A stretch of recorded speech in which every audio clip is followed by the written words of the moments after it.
Welcome, everybody, to the Soul of Synth-Pop Spotlight Series. And here we are getting ready to kick off this latest episode. And of course, with me in the virtual studio and taco bar, I have the always lovely and awesome Mae de Agua. Mae, how are you? I'm doing pretty good, Jim. Still recovering from our wonderful meetup in September, and the weather's starting to finally turn and look a little like fall, although it'll change in about 3 or 4 days. But otherwise, doing pretty good. Right Thank on. you. Thank you so much. It was great. And for those of you that don't know, Mae and I actually finally got to meet for the first time just this last month in September at this great little thing called Phenomicon. And of course, I have another podcast that I do outside of the Soul of Synth Pop where I talk about things like UFOs, UAPs, paranormal stuff, and specifically Skinwalker Ranch. And so Mae was there because I was actually performing in a band at Phenomicon with some of the guys that are from Skinwalker Ranch, which was really surreal in and of itself. So, but I finally got to meet Mae and her husband Kevin, and it was just a awesome experience to finally get to give you one of those gym-sized hugs. Oh, absolutely. Yeah. Right on. And that gentleman that you see on the screen, folks, please allow me to welcome American indie synth pop legend, Mr. Mark Nicholas, better known as Cosmicity. Mark, how are you doing? I'm good. How are you? Thanks for having me. Yeah, doing great. I mean, this is I we were just talking before we started recording here. Mark, I have been familiar with your music since 1995. That's 29 years that That's crazy. I don't know how that's possible since I wasn't born yet, but right? And yeah. we got to give a shout out to how freaking cool is that room that you're in. Oh my gosh, I see Thank you. so many arcade games. I'm a huge, classic arcade game buff. My favorite classic arcade games, I don't know about you, but of course I loved the original Star Wars arcade game, which I know you've got there in the Yep. background. Yep. But I also loved Zaxxon, and That sounds great. Yeah. I love the original good old fashioned Battle Zone and Asteroids, Yep. and Yep. Spy Hunter was another one of my favorites. So Loved. those are a lot of these that you see back here are kind of replica arcades, right? That Arcade One Up makes. So that they on the list of most requested games are a couple of the ones that you just listed. Everybody wants them to make Spy Hunter. They haven't done that yet. Everyone wants them to make something that has a Zaxxon control, right? So Right. that they play Zaxxon. There's a bunch of games that use that type of controls. They could put a few games in it, but so I don't have those, but I do have Asteroids. That's in the Tempest arcade. So that one's a lot of fun. So that's cool.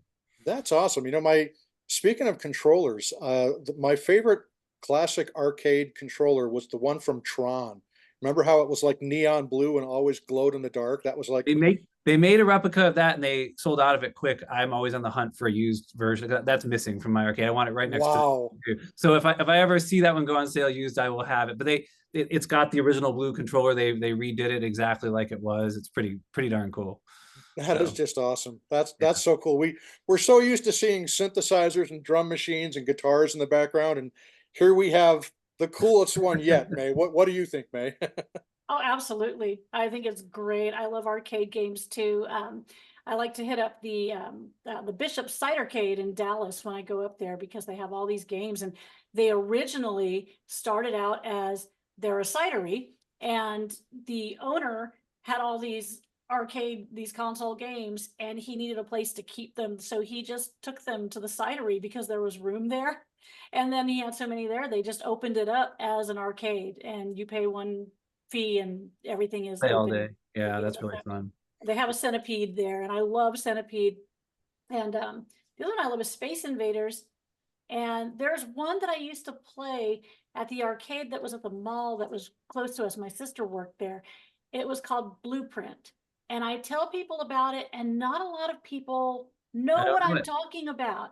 And you've got this little guy who's trying to gather these components of this robot something, and you're going all over the place. And I remember there was like a little hole. You go and you drop it in the hole, and but Huh. yeah. So if anyone ever finds that, you know, even as a phone, I a wonder flash. if it has different names because the game you're describing sounds like another one that I've played. I wonder if it was always called Blueprint. You But know, It may have been called something else, and I'm just Because a lot of remembering. games had like 2 or 3 names, and they like Mhm. regionalize them and stuff like that. So I'm wondering if maybe that's why it's hard to find. But definitely, I have Centipede back there, and I have Space Invaders back there. Those are both hiding. But yeah, it's a fun hobby for sure. And I would never have been able to do it if, like I said, if it wasn't for the fact that people are making replicas. Because like the originals are thousands a piece. These are, a couple hundred, right, at your local Walmart. Like, so it's really fun thing that, over time it's like, oh, get one for Christmas, add to the collection, build it up. It's been great. That's just too cool. Too Yeah. cool.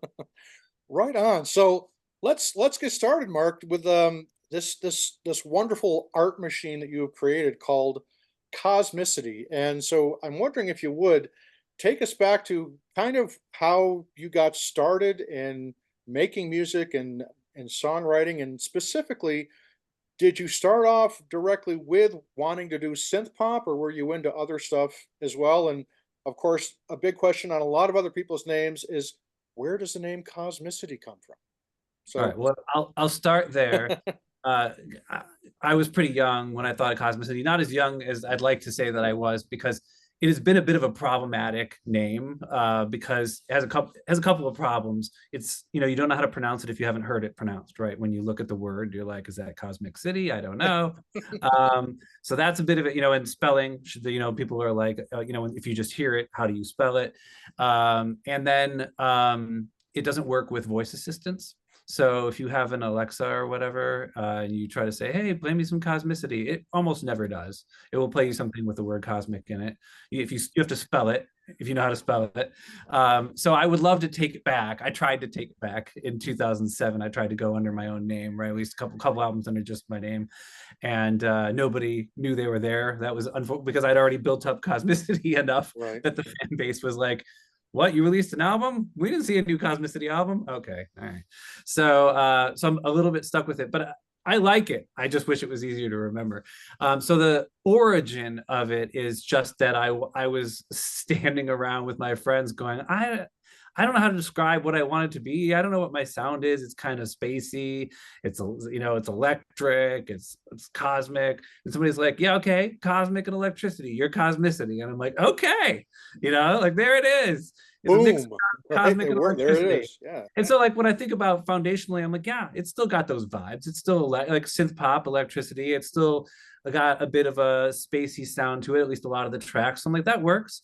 So I like it in that way, but I do wish it's a marketing nightmare, like it's impossible to remember a spell, but what are you going to do? Right.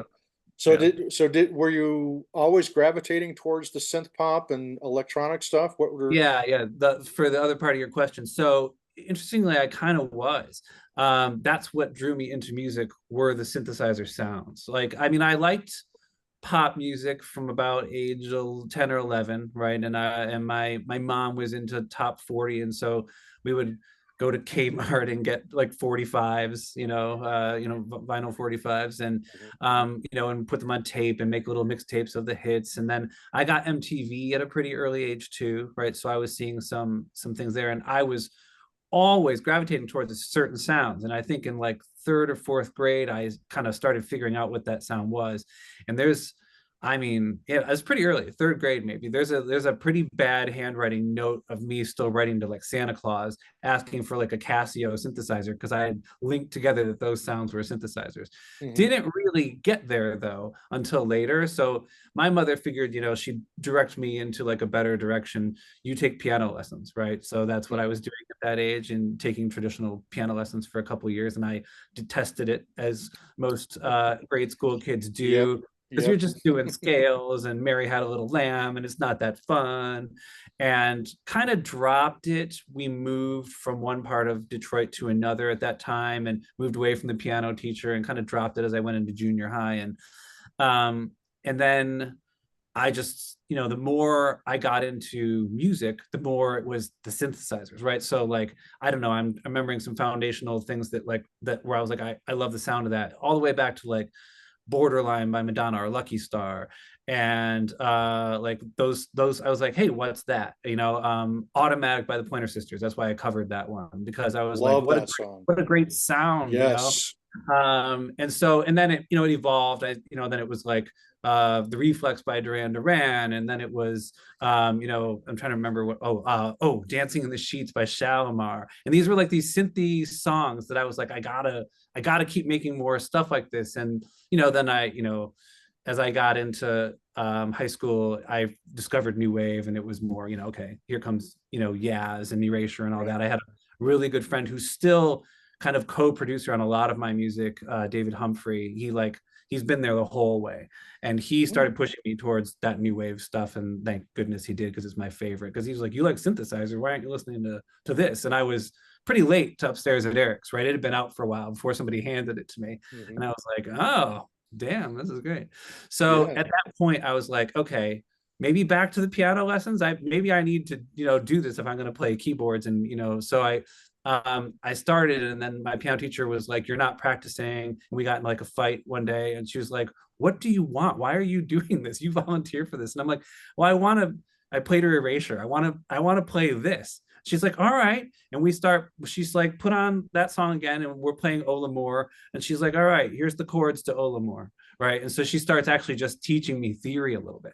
That opened the door. That was it. I Right. never stopped from there. I was like, okay, I'm writing songs. Oh, I can comp chords. I like figured out all the chords and run away. And I was like, from there on, I was like, that's what I want to do.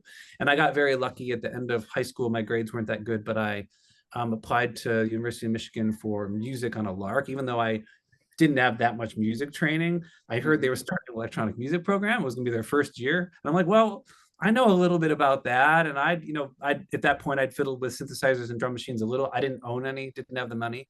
But I had made a couple of recordings on like school equipment. They had some things, and I sent those in. I got in because because they were desperate for people in the program, because nobody was applying to it yet. And so that's what got me like, okay, now I can really do this. I can do it with some maturity, and release my first CD at the end of college. But yeah, as Cosmicity, like in 1994. That's fantastic.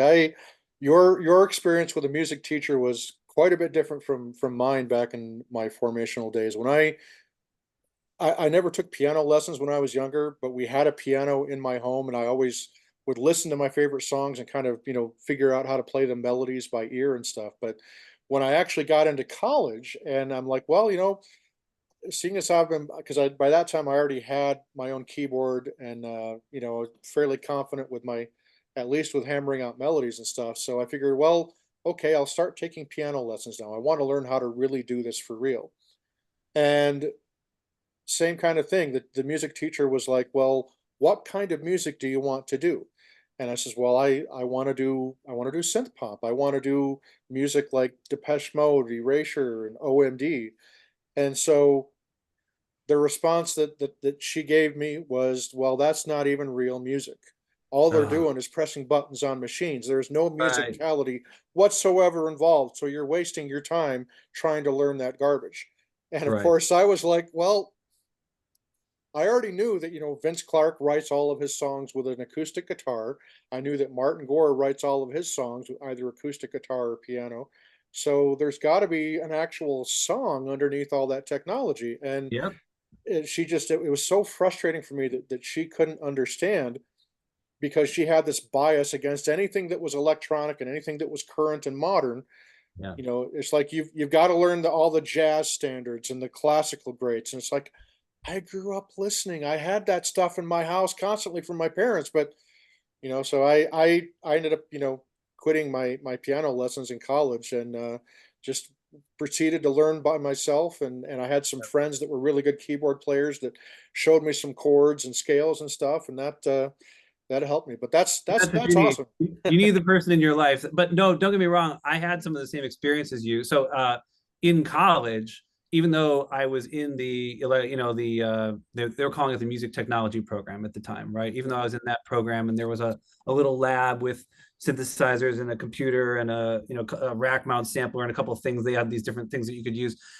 Most of my stuff, I was still in their classical music institution. Mhm. So I would say 90% of my classes were with teachers who were on the page of, that's a waste of time, it's garbage. They were pissed that it even existed in their school, you Mhm. know. And Yep. I had to have a principal instrument. So that had to be piano because the only thing I knew anything about. My piano teachers loathed me. I mean, I had one by the end that was tolerating me. She was like, I understand you're not here for these reasons, and okay, just do your best. But I mean, they were like, they were teaching the people who were like virtuosos, like that were Oh yeah. phenomenal, that were playing since they were 3 years old, that could do anything. And I'm like, I can sort of read some sheet music, just give me time. I'd rather learn it by ear. Like it was maddening to them. So and I didn't really care to get that much better. I got a little better because I had to take that stuff, but I Yeah. can't, I still can't sit down with a piece of sheet music and just blow it. I just can't do it. Yeah. Because my interest was elsewhere. So, but also when I started doing shows, I would get a lot of, and you and I are probably going to talk about that Provo show. That was one of my earliest bigger shows. But I started off, in the little bars around Ann Arbor, Michigan, where I was in school. And so often people were like, boo, like you're just pushing buttons. There's no band. You suck. There was so much of that because it's 1994. What's going on in 1994? It's the rebellion against Grunge, pop, right. right? It's the rebellion against synth-pop. It started in 1992 with Nirvana. It was like, synthesizers are dead. You can't put a synthesizer in a song. It's over. We want raw guitar. We want, and I get that music goes in cycles. I'm not saying it's necessarily wrong. I actually think that's coming again soon. That's my prediction. I think we're going to come out of what's been kind of a pretty long electronic pop cycle. And I mean, I know you could argue that the Taylor Swifts of the world are not electronic pop, but they kind of are. Yeah. I mean, so I think, especially with all that's going on with AI and all of that, which not forming an opinion on one way or the other, I think there's going to be a need for raw and human and proof, right? You're going to hear the mistakes. You're Yeah. going to want to know that it was natural because you're continually not sure if you're getting fooled by AI or by computers or by technology. So you're going to want to know that was that human, that's raw. And Right. so it'll probably be slightly bad news for us electronic music producers, but I don't know. I'll do one more little tangent on my new track. On one of my new, we're my two new tracks that I've got out on Overblown. I submitted that to I forget what it's called, one of those services where you can send it out to different people who have Spotify playlists, and if they like it, they'll put it on their playlist, right? So it sends it out to a handful of people, and if they choose not to put it on their playlist, they're kind of obligated to give you a couple of sentences about why, right? Right. So I sent Overblown just to like a few, like a half a dozen. And I picked them because it looked like they had synth poppy type playlists, and it got rejected by all but one or two. And the rejections, one after another, were all for the same reason. And I was like, that is worrying, right? This is before I released the song. Every single person was like, the vocals don't sound good. And I was like, oh, well, if it was just one person, I wouldn't worry about it. But like two, here comes another one, three, four, every last one of them, there's like something about the vocals I don't like. And so I really sweated it for a week. I was like, am I going to release this track? Do I need to pull this back and re-sing it? And I played it for everyone I knew. I'm like, be unbiased, because I don't want to embarrass myself. If this is like bad or out of key, you got to tell me. And they're like, no, we don't know what the hell they're talking about. So I'm like, okay, I'm just going to plow ahead. And then it kind of clicks right about when the songs come out. I'm like, I think I know why I'm getting that feedback. It's because I actually didn't use any auto tuning on the vocals. Like they are what they are on that. And I'm like, I Right. think we're used to the sound. I don't think it's that I'm out of key. I think it's that I sang naturally on that track and you're used to perfect. And Right. so I was like, let's test it out. So on the second track, on Let's Stay Inside, I did use some. It's about 75%. It's not perfect, but I did some leveling and I made it a You, lot closer, especially the lead, right? you, Not as you much. did you use pitch correction, not auto tune, Yes, I right? use Yeah. some. Yeah, I use some pitch correction. Not like a full. It doesn't sound like full on. Share on Believe. Like T-Pain. Yeah. right. No, but like just a little bit of pitch correction, like to make it pretty darn even on the lead vocal. Right. I left the harmonies alone because when I started messing with those, it started to lose its humanity, and I like the humanity, But I was like, let's Right. see if this makes a difference. Sent it to the same 6 people, and yup, those people were like, the vocals sound great now. We're in. So I was like, all right. Wow. So it's interesting because like you get used to a sound, but I like the humanness of, like, I mean, I listened to Overblown, and I'm nowhere near as human sounding as like early New Order vocals, right? Bernard Sumner. I mean, like, let's face it, he's pretty pitchy, but it's part Right, of the charm, you know. And right. so is, you know, so is Robert Smith on a lot of tracks, and it's like, yeah, but Hmm. that's part of the humanity of it. So, and I Right. like that, but I don't know. So it'll be interesting to see if, like, going forward, if there's that backlash, if that happens, it's like, okay, well, can I at least sing raw vocals on this again? You know, will that fly and prove that it's not AI? I don't know. But anyway, Yeah. off on a tangent, but something I've been thinking No, about lately. Yeah, no, we're all you, about the tangents. Yeah. yeah, all about tangents. And but no, I agree. I mean, you think back to 1992, I also think that was kind of like the jumping off point of kind of the end of the golden era of synth pop and the synthesizer, and the beginning of what was termed at the time alternative music. You know, Yeah. Red Hot Chili Peppers had been around a long time before 1992, but for some reason, when Under the Bridge came out, MTV were like, "Yep, we're embracing this." And then you also had Pearl Jam, and Yeah. like you said, Nirvana, and it was so popular, it even put the bands like Bon Jovi and Motley Crue and Guns N' Roses that were getting heavy rotation on MTV were all of a sudden finding themselves on the scrap heap. It's like, you know, Yeah. the it was It wasn't real enough. They were packaged a little bit. They were yeah, polished a little bit. It wasn't raw enough. Red yeah, Hot Chili Peppers lucked out. Their day, like grunge, kind of came along and met them. They were already that for years and years. And all of a sudden, right. it's like, hey, our look is just like the look of grunge. This worked out for us. Our moment is here. They just lucked out on the timing. You know? Yeah, yeah, really, it really did. And so that the time when I discovered your music, and we'll dive into that Provo show right now, and that was back again, hard to believe, almost 29 years ago, this next month in November.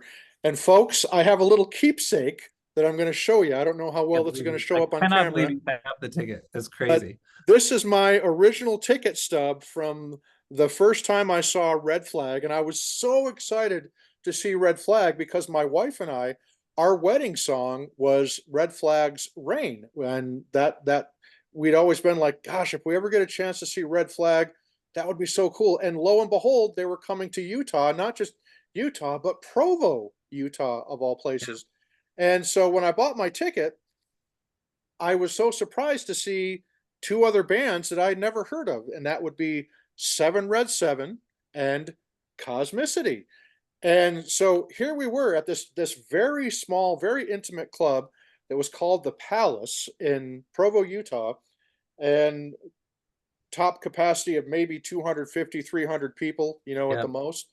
And the first act to go on that evening was you as Cosmicity, and you had a friend with you on keyboards. And I was just blown away at this song. It's like, why have I never heard of this guy? And to me, your music was a combination of everything that I loved about the Pet Shop Boys and elements of OMD, classic OMD. And it was just really cool. So and then of course, you know, Seven Red Seven comes on and just kicked complete ass. Yeah, they And were huge that night. I remember that. then Yeah. Red Flag came on. And but you know, Mark, tell us what that, if you remember that night, I what I was that remember night it like? strangely well because it was an important show for me. Because as I mentioned, I was, you know, mostly just playing little places in Ann Arbor that didn't really want me. Let me have a record release party at the local Tower Records, and then like two people would walk by and be like, and keep walking. And those are the kind of shows I was doing, you know. When I started getting a few sales through the mail or through the web, right? Like it was kind of mail order, right? People would hear about it online, and then they would, you know, write to my PO box and send a check, and I would send them a CD. That's how it was in those days. But that was actually happening with far more frequency than like local people were buying it from my performances there. So for some reason, a fair number of sales. Oh, I know now why. A fair number of sales in Utah, And it was because of, I think because of Todd and a different A drum different drum, yeah. were there, and I think maybe he was telling people about it, and that's, you know, that's how that was happening. And so I got the invite from him to do that show, and that was a big deal because I was like, you know, as small as that venue was, a few hundred person venue, there were probably a couple hundred people there, and I've been playing to like 25 people in little bars. So I was like, this is a good show for me, and like I have to fly somewhere to do it. Yeah. It was a big step. I mean, I think I had done maybe one other before that in Texas, you know, where I actually had to travel to it. But so, you know, and it was exciting because I too was a fan of Red Flag, you know, and I was like, I get to open for Red Flag. This is great. Right. So, and I think Todd was scouting me out a little bit. I think right after that, he was like, okay, let's put out your first record on my label, like my fourth release, but the first, you know, first on his label was right after that. So I remember being super nervous. I remember having to really talk my friend Christy from the band Opposite Day. Jim, you Right. remember the name, but most people don't, because her big hit, she did have a hit. Unlike me, she had an actual radio hit. Was called Billy Ray, and it was played all over radio in Metro Detroit. It like blew up here. And she was starting to like get big, and so I was like, I need someone. I can't just be on that stage by myself because I'm used to getting booed at bars, right? You know, and Right. I'm like, please come make me look more like a thing. And she's like, okay, you know, and learn some parts. And it was great. And she already did sing back up on one or two songs in the studio for me as a favor. So it made sense that she would do vocals live on those. And I remember it being a lot of fun. I remember not having a good idea how to do crowd stuff, and somebody jumped up on stage. Do you remember that? Somebody jumped up on stage, Yes. like, yeah, and like I was like, how do I control this guy, you know? And it's funny because it's Provo, so I'm like, I'm pretty sure he's not drunk. I think he's just No, belligerent, he you he know, he like, wasn't drunk. That much I can tell you. yeah. Not in Provo, Utah, anyway. Right. So it was like, all right. But you know, it ultimately all worked out. But yeah, lots of lessons learned, and it was eye-opening that like maybe I could break through in this, because you know, I actually sold a handful of albums after that, and I had never really sold many at my shows before. So it was momentum building, and it was eye-opening, and it was exciting. It was a exciting time. I loved it. Right on. And that was what kind of kicked off my interest in your music. And I want to say at the time you had, this is strictly from memory, but you had an album. Was it called The Moment and the Vision? Yeah, Or The Vision and very the Moment? good. Yeah. So, and there's two songs in particular that just became absolute staples on everything that I was listening to back in that time, and that would have been your song "Keep Me in Mind," which my wife to this day is still one of her favorite synth pop songs. Don't let me So, forget to tell you the story about that song, but go on. You're gonna love this story. and then the other song of yours that I absolutely loved and still, I think it's one of the best synth pop songs ever written would be "Egypt." And I couldn't tell you why, just something about the way you arranged it, the way the chorus comes in. I mean, I just, that song still kind of gives me a little bit of a chill when I listen to it, "Egypt." And Thank you so much.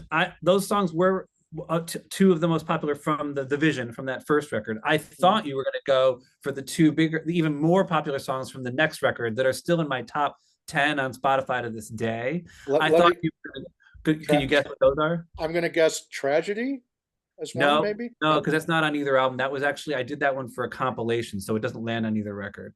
"Awake"? Yes. Okay, that's another one that I absolutely love. Yeah. Awake and The Moment were the The, ones from the the next moment. record that are like, that still get Awake, especially. Awake is usually number one, you know, unless I've Yeah. just released something new. Um, so, but no, but thank you. And I'm really glad you like those tracks. They're mostly forgotten now because they go so far back, I think. Right. But keep me in mind. So my friend David, who is, like I said, has been with me for almost every record, you know, I think we were either living together or living right next to each other at the time, right?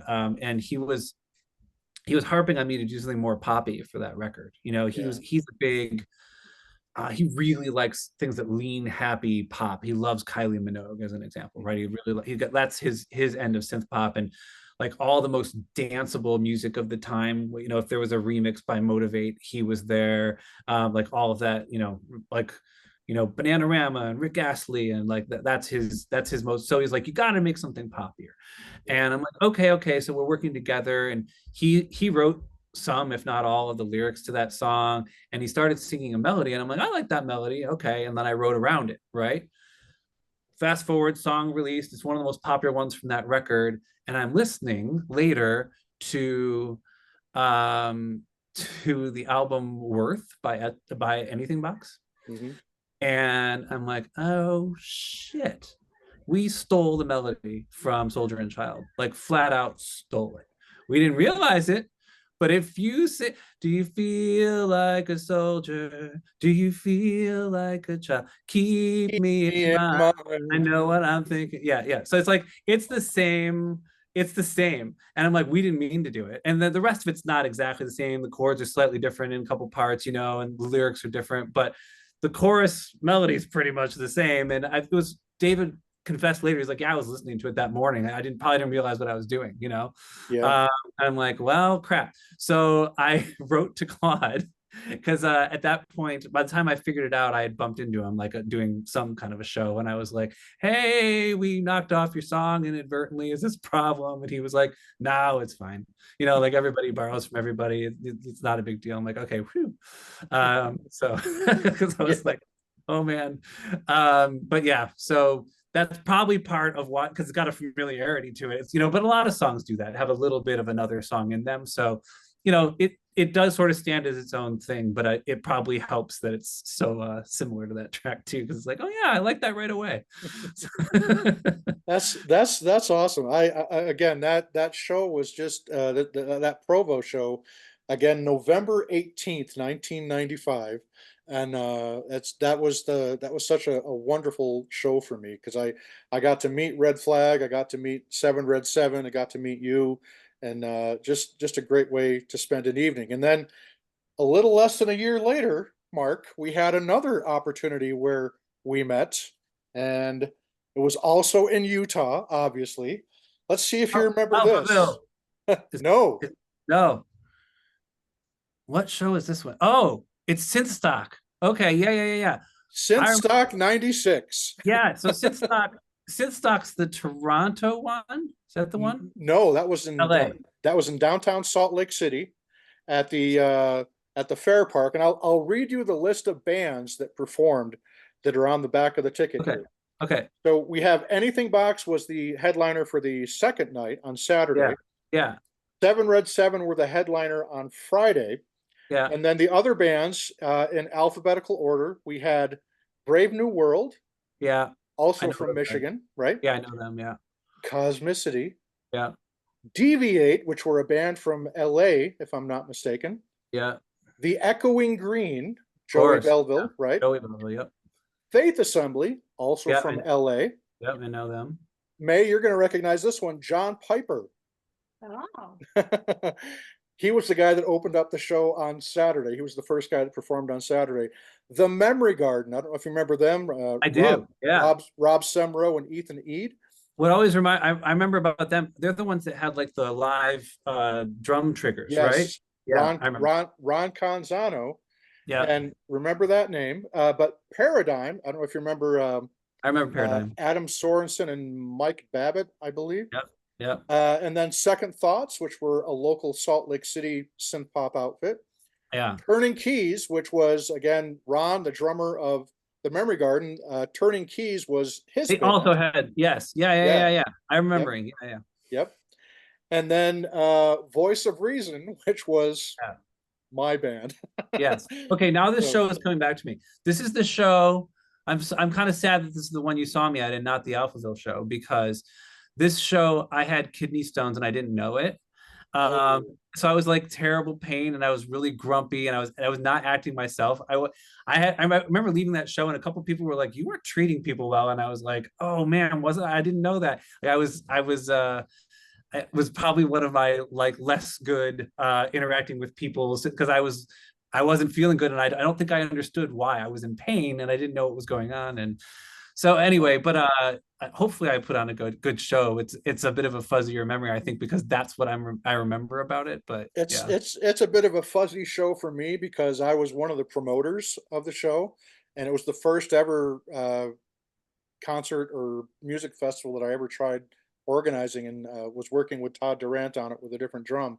So a lot of the bands that were there were on his label. a different Yeah, drum bands, which yeah, makes a lot of sense. But it was so much fun, and I remember the big takeaway from that show was that was the first time that Paul Reinders of Anything Box reunited with Paul and Danya for the first yeah, time since the Peace album. So that was like a really cool moment to see yeah, Paul Reinders, Claude, and Danya all on stage together. And of course, for me and my band at the time, getting to open for Anything Box was like a dream come true because back then and even to this day, Anything Box are still probably one of my top 5, if not top 10 musical influences. And so that yeah, was just surreal for me getting to know Claude and hanging out with him for a little while. And then the guys from Seven Red Seven, Dave and Mitch, were just amazing. And meeting all these other bands that were so much fun to see everybody getting together. And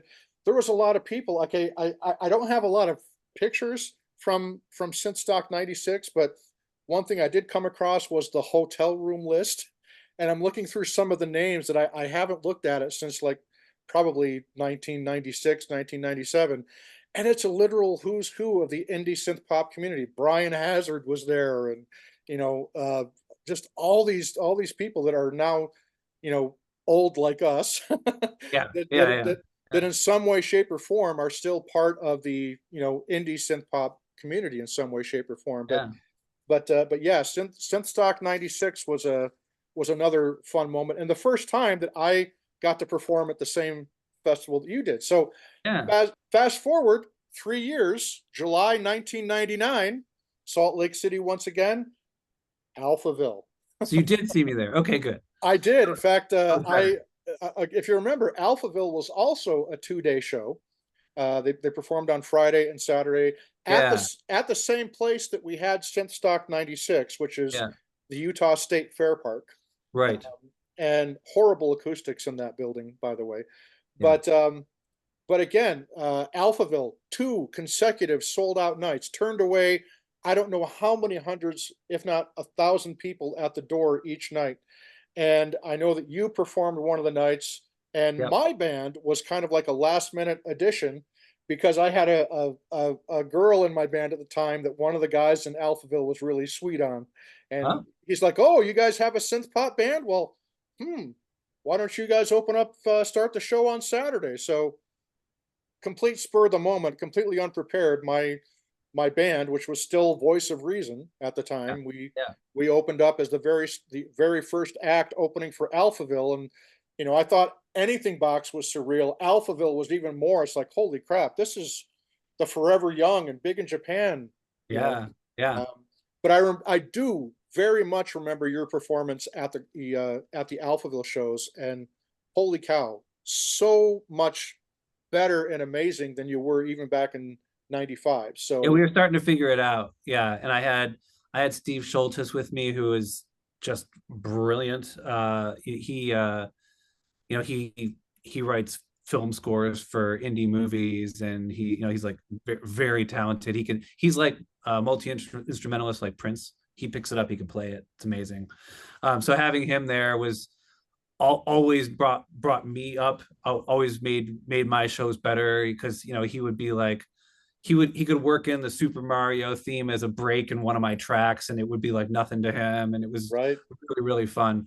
So that was really cool, and of course, being on that stage with all like the power of like a big stage with all that extra lighting and stuff like that, it just makes you feel better, right? It helps you yeah. deliver a better show. It was a good venue. That was a really cool one for sure. Yeah, I think I Because met the most people at that Alphaville show. I think that's why I remember it well. Like I said, I wasn't feeling good in the '96 show, and then when I came back, I'm like, okay, I'm not going to act like that. I'm going to make the most of this. I'm going to, and so I made a point of it. I think that's the one where Todd set up like meet and greet, like even before we did the show with people. Mhm. And Steve brought his acoustic guitar and we did some songs acoustically, and that was really cool to like get to talk to people and do all Yeah. that before and after. So I enjoyed that show a lot. Yeah, being the synth geek that I am, the one of the big takeaways I have of that Alphaville show that you did was you were on stage with a Nord lead Yeah, synthesizer. yeah. And back in like 1999, that was the coolest synthesizer to have on stage. And not only did you have one, but so did Alphaville. I mean, Alphaville, Martin Lister, the keyboard player for Alphaville, who sadly passed away a number of years ago, he had a Nord lead, and I was just totally geeking out seeing him on stage, with a Nord lead. But then you having a Nord lead as well, it was like, holy cow, that's so cool. Here's my very quick Nord lead story. So I felt very frustrated by the keyboards when I was in college in the early 90s, because I just didn't like romplers, as they're called now. I just didn't like them that much. I didn't Right. really. I was okay. I could make them work, right? The M1, and I had my main keyboard from when I went to college, maybe the year before I went to college, all the way through college, because I couldn't afford another one, was an Ensoniq VFX SD, which is great because it had a built-in sequencer. I didn't have a computer, right? So at least I could sequence and all that kind of stuff. But making sounds in that thing, almost impossible. There wasn't a lot of manipulation. It was like, can you maybe layer these two things together to get something new? Very, very frustrating, because I got into it because I love those synth sounds, but I didn't have an analog synth. And I couldn't really pull one in and make it work. So and I needed one that would do a lot when it was finally time. So when I saw the Nord lead in 1996, is that when it came out? I want to say 96, 97 As time soon frame. as Yeah. it came out, I was on the list to get one like the second they arrived at the stores, before I'd even gotten my hands on one, because I'm like, that's the thing I've been waiting for. It actually has knobs again. Like it'll actually let me make synth sounds again. And I just that was it. I had a VFX SD, I had a sampler, and I had that. Those were my only synths, and it cost a fortune. I remember it was like, do I get this or like five other pieces of studio gear? And I'm like, that, so it was that expensive. But Yeah. it turned out to be, I think, pretty worth it. The first thing I did with it was maybe a little bit of a mistake. I released a little EP, and I was trying to go clubbier because I thought that might be more saleable. I could give DJs and they could play it, and it didn't work. It wasn't me. But then I released the Isabella album after that, and that Right. album was really big for me. So that's the first one on a different drum, and that Nord lead is all over it, right? Like it's basically that. I may right at that moment also have invested in a wave station. So it's got pads from a wave station. It's got all the synth sounds from the Nord lead. All the drums are the Ensoniq ASR 10, and that's it. And I think I finally got a computer too. So I wasn't like, I think that was one of the first records. I wasn't just using the built-in sequencer. Right. And I wrote the songs on a piano on purpose, because after that dance EP that I did, I was like, no, the songwriting is what matters. Let me make sure the songs are good first, then program on top. And that made a huge difference to me. And I loved that record. And then it came out on a different drum, and then it didn't sell at all. And Todd was like, I think I made a mistake. And it was really bad. And then I don't know what happened. So like months and months and months went by, 8, 9, 10 months went by. Nobody bought Isabella. Nobody bought that record. I mean, not nobody, but like 50 people, not enough for it to I, be. I bought a copy. I still have a copy of it Thank on, you. on But CD.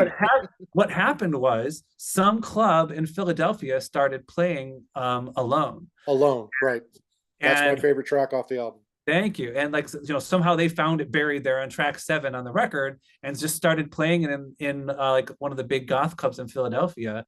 And then it spread, and they started playing it in DC, and they started playing it in New York, and it never charted or anything, but that was enough that, oh, now we've sold hundreds, now we're at 1,000 copies. Okay, we made our money back and then some. It's okay, right? Everything's gonna be Right. okay. Mhm. So that really was super, super exciting. I'd never sold those numbers of anything before, and certainly not sight unseen. And I didn't know until probably 2 or 3 years later what a big deal that was in Philadelphia. I went on a tour with a lot of the bands that you were just talking about, the Summer Synth-Pop tour of 2000. I know you didn't probably get to go because it was an East Coast tour, but me, Faith Assembly, the Echoing Green, Iris, um, shoot, who else was on that tour? Whoever I'm for B Machine. Trying to remember who I'm forgetting. Anybody I forget, I'm sorry. But there were a bunch of us, and we piled into 2 vans and we just drove through the cities on the East Coast. Some were successful, some were not. You know, we definitely had a couple of shows where it was like, wah, wah. But but when we played in New York, everybody was Neuroactive was with us. Everybody was like, I went down the line for people who were trying to get in the club, and I had my video camera, and I was like, who are you here to see? Neuroactive. Who are you here to see? Neuroactive. Who are you here to see? Iris. You know, nobody's naming me, right? It's like, okay, you know, so da da da da. So that's, you know, and people, we kind of knew it. That's why they were like the headliners, right? And then the rest of us would open. And that happened in New York. That happened in DC. We got to Philadelphia, and I did the same thing, and they're like, Cosmicity. I'm here to see Cosmicity. I'm like, what the fuck is going on? So we get in, and we're like, okay, so they were like, we can't stay open as late as usual. Only 4 or 5 of the bands can play out of the 7 or 8 of you. We're sorry, you're gonna have to like figure it out. And they're like, all right, well, we'll try to rank it in terms of popularity. So it'll be like Neuroactive and these guys and these guys. And they're like, no, that won't work. Cosmicity's got a headline, of course. And everybody's like, why? And they're like, they're Cosmicity, they're huge. And we're all looking at each other like, what are you talking about? And they're like, no, trust us. We're like, all right. So I'm like, all right, I'll headline. I don't know that's gonna go so good. All right. So, and they weren't wrong. Like, it was absolutely unreal. Like, it wasn't until I got on stage that like the place blew up, and they were all singing along, and I was like, oh, okay, so I really had traction here. I just did not know it. They know every word. And I sold out of like all my merch that I hadn't sold at the other shows that day. I was like, oh my God. So that was, Wow. that was like super, that was probably my favorite show ever, because it was such a surprise. It just felt so good to be like, oh wow, like it can happen. It caught on here. It's possible. The music's good enough, you know? So Yeah. that was cool. That's awesome. I didn't in 2000 I was busy organizing the other one, the Synthstock 2000, Oh yeah. which was a train wreck in so many ways, but it also a lot of good came out of it because it began my working relationship and my friendship, which continues to this day, with Paul Humphreys of OMD. Yeah. So, but wow, that was such a mess. And I know we wanted to have you there for Yeah. Synthstock 2000, and Yeah. Yeah. just No, eventually, I, it was I know a lot of the stories, and I completely understand it. My feelings yeah. aren't hurt. Yeah. I got invited to lots of I shows, I and I yeah, I felt so bad for everything that went down, and I took an awful lot of blame for things. A lot of things were said that categorically were not true. I didn't steal any money. I had contracts with all the bands that were signed contracts, despite some people saying that I didn't. I think actually the only band I had a verbal agreement with, I think, was Real Life, because they didn't have any representation. right, But everybody else, that we got. But what ended up happening is, when Alphaville and Camouflage had to cancel because they were the headliners, I was left with having to, scramble to find somebody that would be as big, or else, here we were going to have to refund all these tickets. And yeah, so it was still a music festival, Synthstock 2000, featuring these bands. And so, as fate would have it, Paul Humphreys of OMD was finally coming out of his self-imposed retirement and decided to go on tour playing the hits of OMD. So it was Paul, it wasn't OMD, it was right, Paul Humphreys of right. OMD.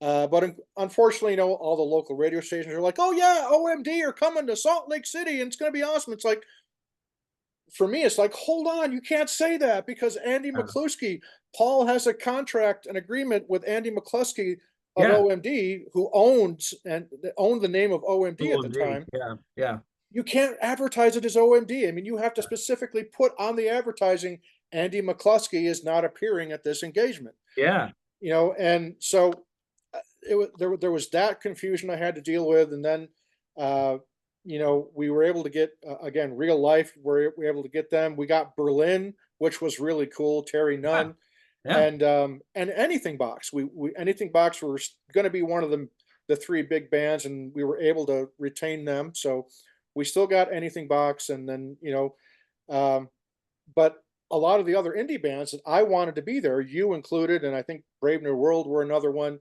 Agnes Poetry, we wanted to have them there because they were huge here in Yeah. Utah. Yeah. But eventually, I had to turn the entire operation over to the local radio station, and they were like, no, we don't want any of these no-name bands. We just want to have, we want to have Paul from OMD. We want to have Real Life in Berlin and Anything Box. Okay, they had, one or two hits that were club hits that, Yeah. all right, but they didn't want any of these other bands that they had never heard of because they, Sure. Yeah. No, it makes sense if you're a corporate big radio. radio station, right? You want it to be Yeah, songs that were played on the radio, right? I get it. yeah, Yeah. yeah. So that just completely, I mean, that whole experience, so many ugly things went down, and it turned me off to synth pop entirely. I had to go off the grid because of all the mean and horrible, like I said, a lot of the things. I mean, am I a great businessman? Absolutely not. I'll be the first one to admit it. It's not my forte. I'm just one of these guys that comes up with, hey, here's a great idea. Let's make it happen. Yeah. And unfortunately, a lot of the people that I was relying on to help be the financial backing and all that, there were just all kinds of things that went bad on the back end, and I was the one who was kind of the face of it all. I was the one who was the voice of it all. So when it all came down, all the angry Alphaville and Camouflage fans, they just, they wanted my head, and unfortunately, some people actually tried taking my head. And I'll leave it at that. But it just made me want to completely leave the scene entirely, and I did for a good probably 4 or 5 years, and so that was kind of like my dark period. But even during that time, I was still listening to a lot of the indie synth pop, and Cosmicity was probably one of the few bands that I still listened to during that time where I wanted nothing to do with synth pop. I wanted nothing to do with the synth community, and so it was just one of those things that I to this day I still keep coming back to the music that moved me the most back in those 1990s, and your music is one of the few that has held up as well as it has. And so that's where I kind of want to segue into now is let's talk about Mark Nicholas, the songwriter. And one of the things that I enjoy doing the most, because I obviously make music myself as well, but one thing that I think a lot of songwriters have in common is that they they just they take something out of nothing and make something, that is truly a work of art. Something that's in here or in here, you get a melody or you get a line of lyrics that you really get hit on, or you go through a life experience. And whether that is a life experience that's really pleasant and peaceful or something that's absolutely traumatic, those are the things that, from a lyricist standpoint anyway, would seem to influence writing. And one thing that has always stood out to me about your music, Mark, is how brutally honest you are in your lyrics. It's like you can tell that you are writing from a place of, dare I say, firsthand experience with some of these things that you've sung about, and I mean covering the full gamut from, complete happiness and unbridled joy to just, the world is completely screwed and I'm so sad, and is there a God? And then you have songs that, touch upon sex and all these other great erotic themes. So tell me what it's like for you as a songwriter. Where do you find your inspiration the most, and what does a typical songwriting session, if there is such a thing, what Yeah. is that like for you as Cosmicity? So quick story to prove what you're saying is true is when my friend Christy McGarity, all the way back to the mid 90s, when she had that song blow up on the radio, she kind of got connected with this guy who was like a music attorney, and he was well connected with the labels, and he was shopping her to labels and was, I think by the time I met him, had already basically secured her a deal with RCA. Mhm. And I was insanely jealous partly because my friend Christy was an oboe major, and I kind of brought her into the world of electronic music and kind of showed her what she knew. And I was like, this sucks. Like I taught her and now she's going to like run past me, you know, but I was happy for her too. But it was, you know, it's frustrating, right? Because that's what I was going for. Mhm. So, but of course, you know, she's a nice person. So she's like, I'll make sure that you get your chance to talk to him and that he, you know, I'm going to give him your record, you know, you know, so she gave him, I think she gave him the moment, and said, you got to listen to it, and you got to, you know, at least, you know, have a phone call with him, you know, and if not, meet him. And he's like, okay.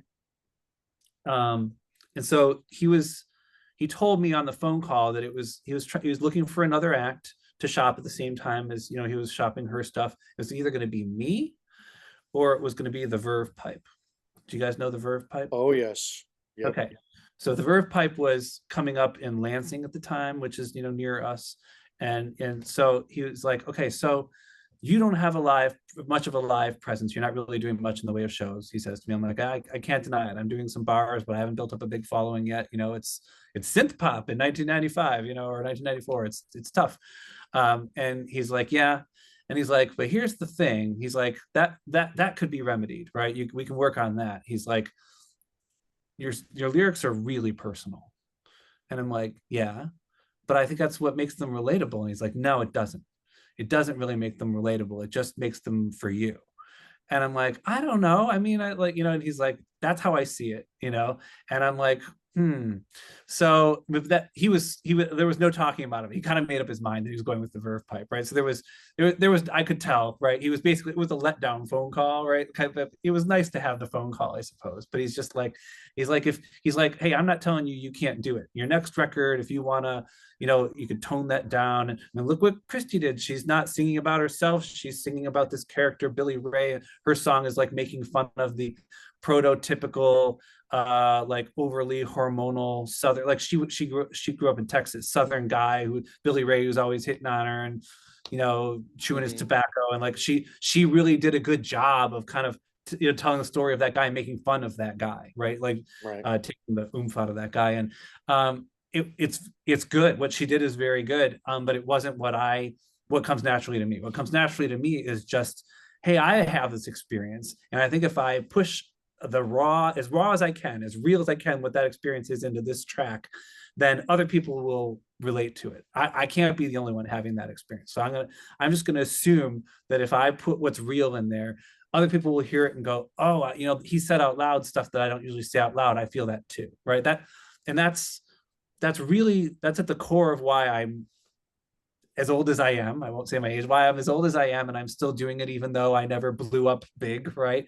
Because enough people have connected with it, and that is the world to me, right? It's when I put out even just these last couple singles, right? I got, you know, even just a handful of YouTube comments of people going, oh, I totally feel what you're talking about there. And that is amazing that you put that in words, and I relate to it. And that makes me feel connected, especially because I'm okay socially talking in small groups like this, or even maybe in front of like a large crowd.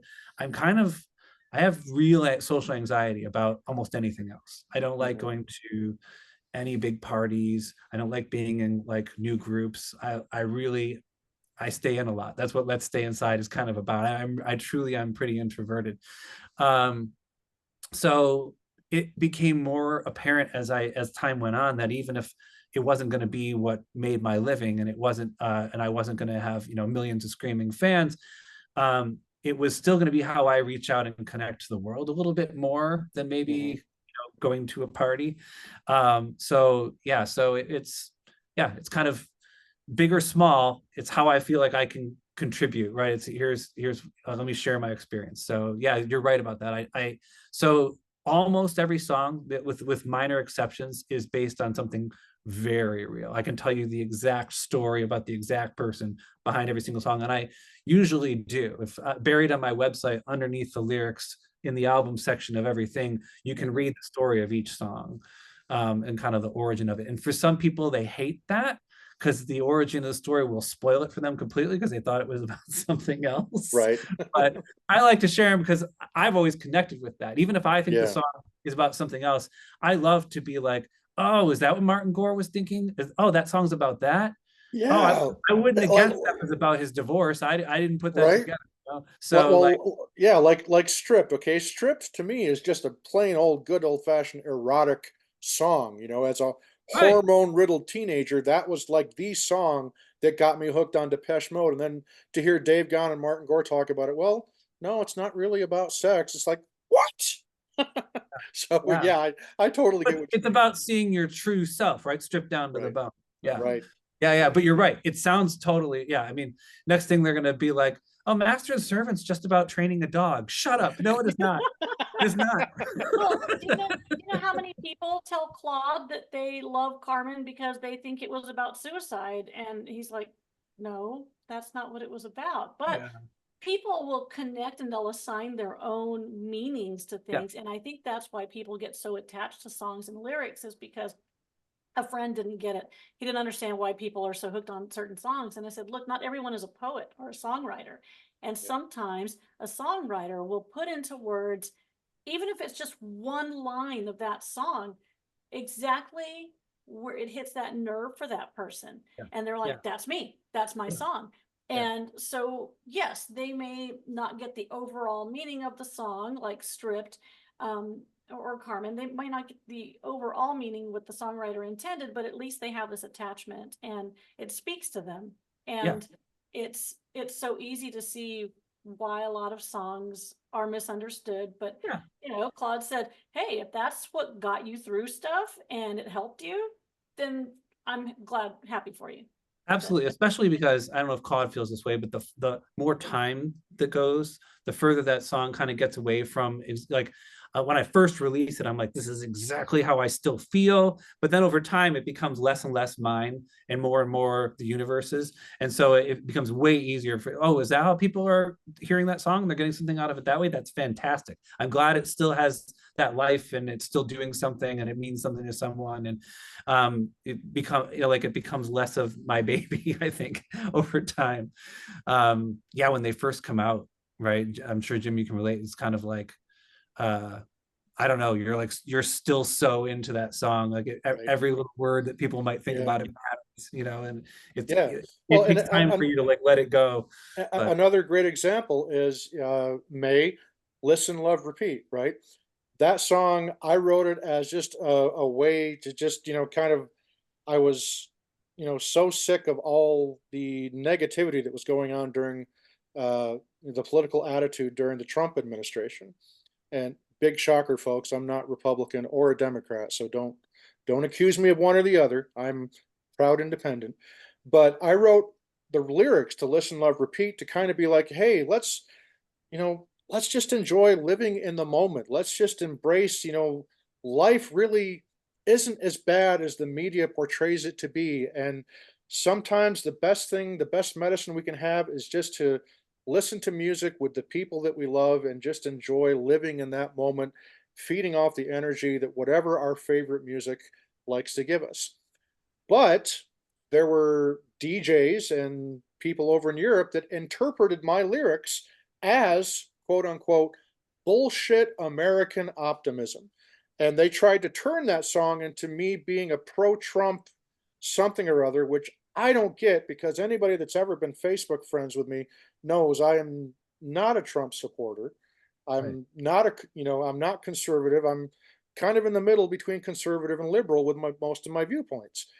But again, it's the same kind of thing where some people just they listen to it and they're like, "Oh, well, Jim's an American, and so he's, all these Americans vote for Yeah. Trump, so it's got to Yeah. be a pro-Trump rally song." And because of that, my music from that point on just kind of every DJ in Europe with maybe two or three exceptions, before that song came out, DJs were playing my almost anything that I would send them.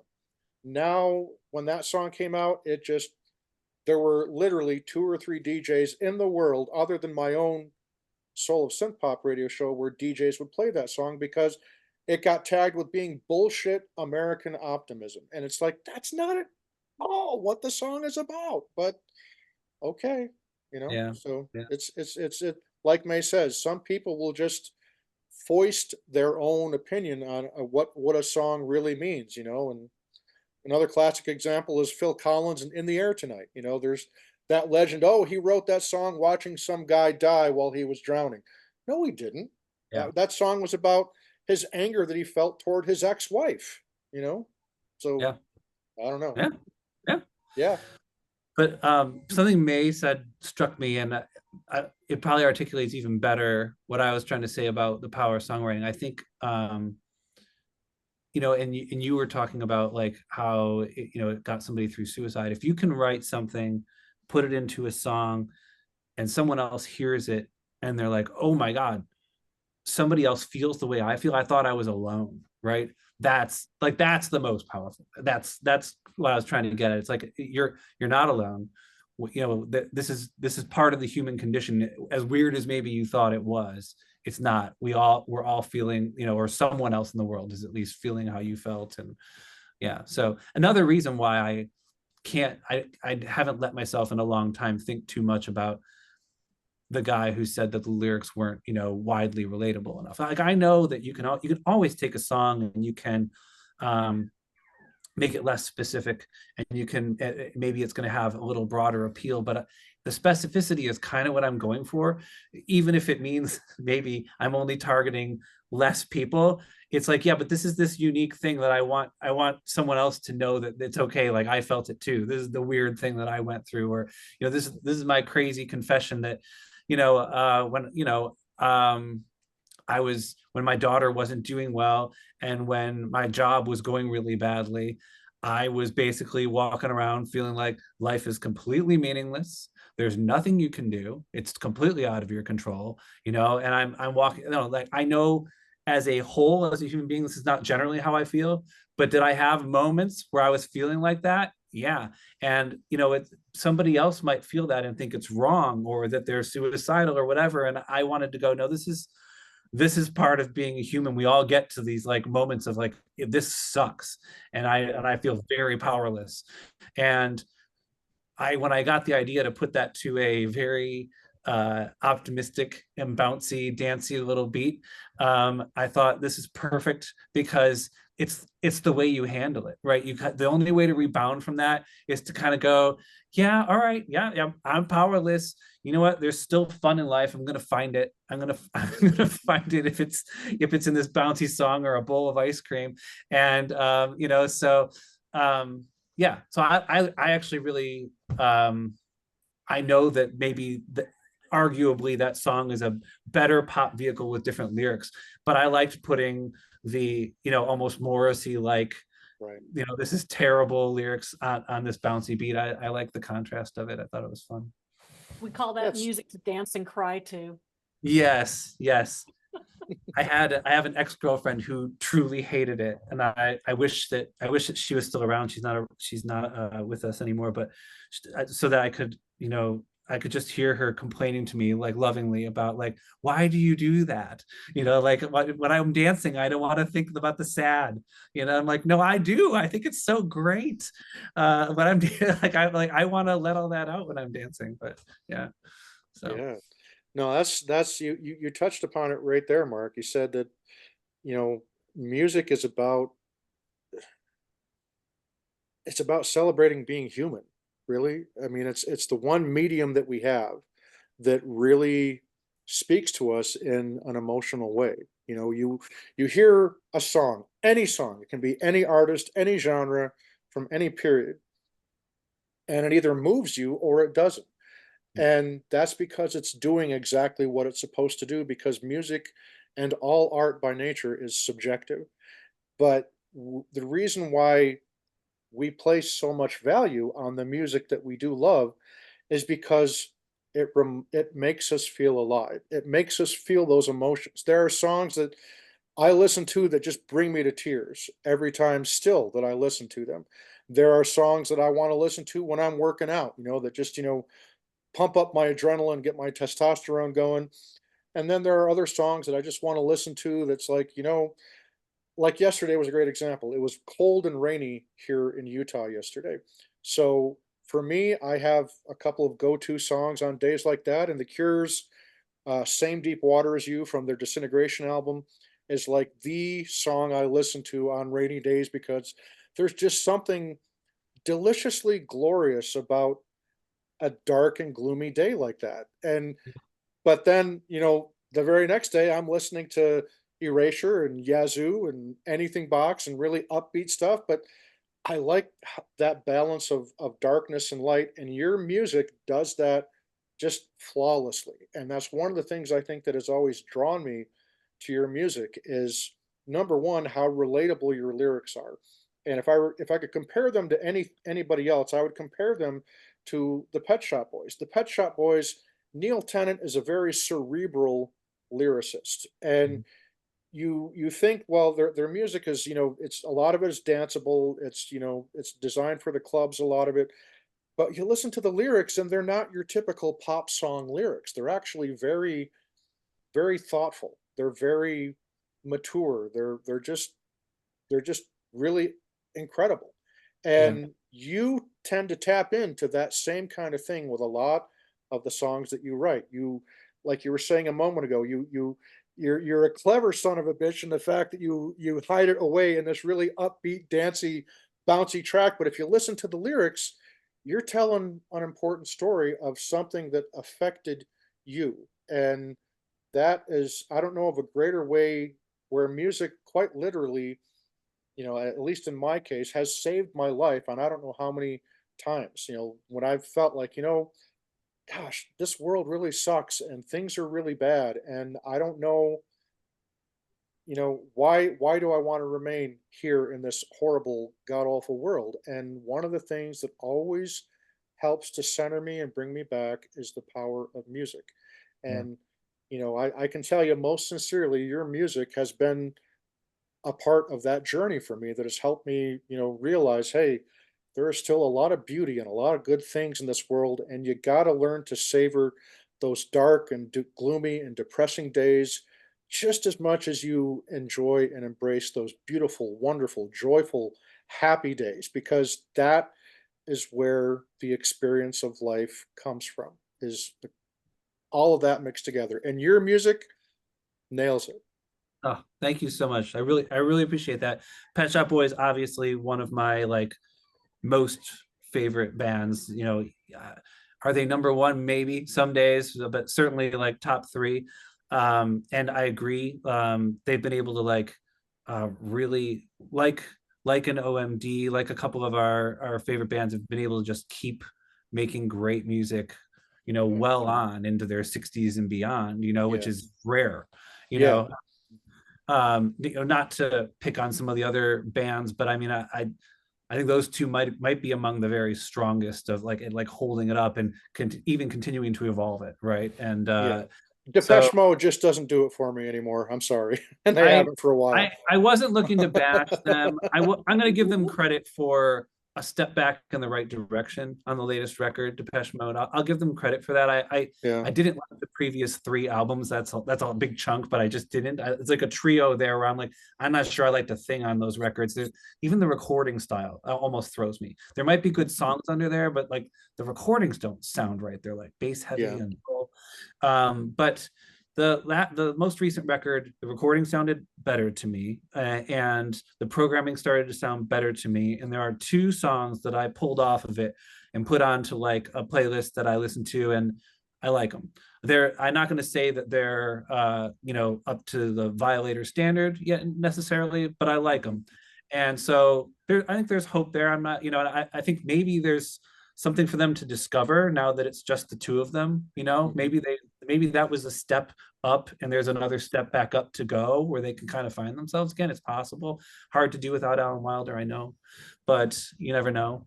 But yeah, so there's my 2 cents on Depeche Mode. But getting back to what we were talking about, the point I wanted to not fail to make was I work really hard on the lyrics. I do them almost as a separate thing, almost as like a poetry thing. Not quite. I often have a bit of song in mind or whatever, but I Mhm. really I really make sure that they're cohesive and that they're truly telling the story that I want them to, and that they could stand on their own if I had to submit them into a lyrics Mhm. contest or something.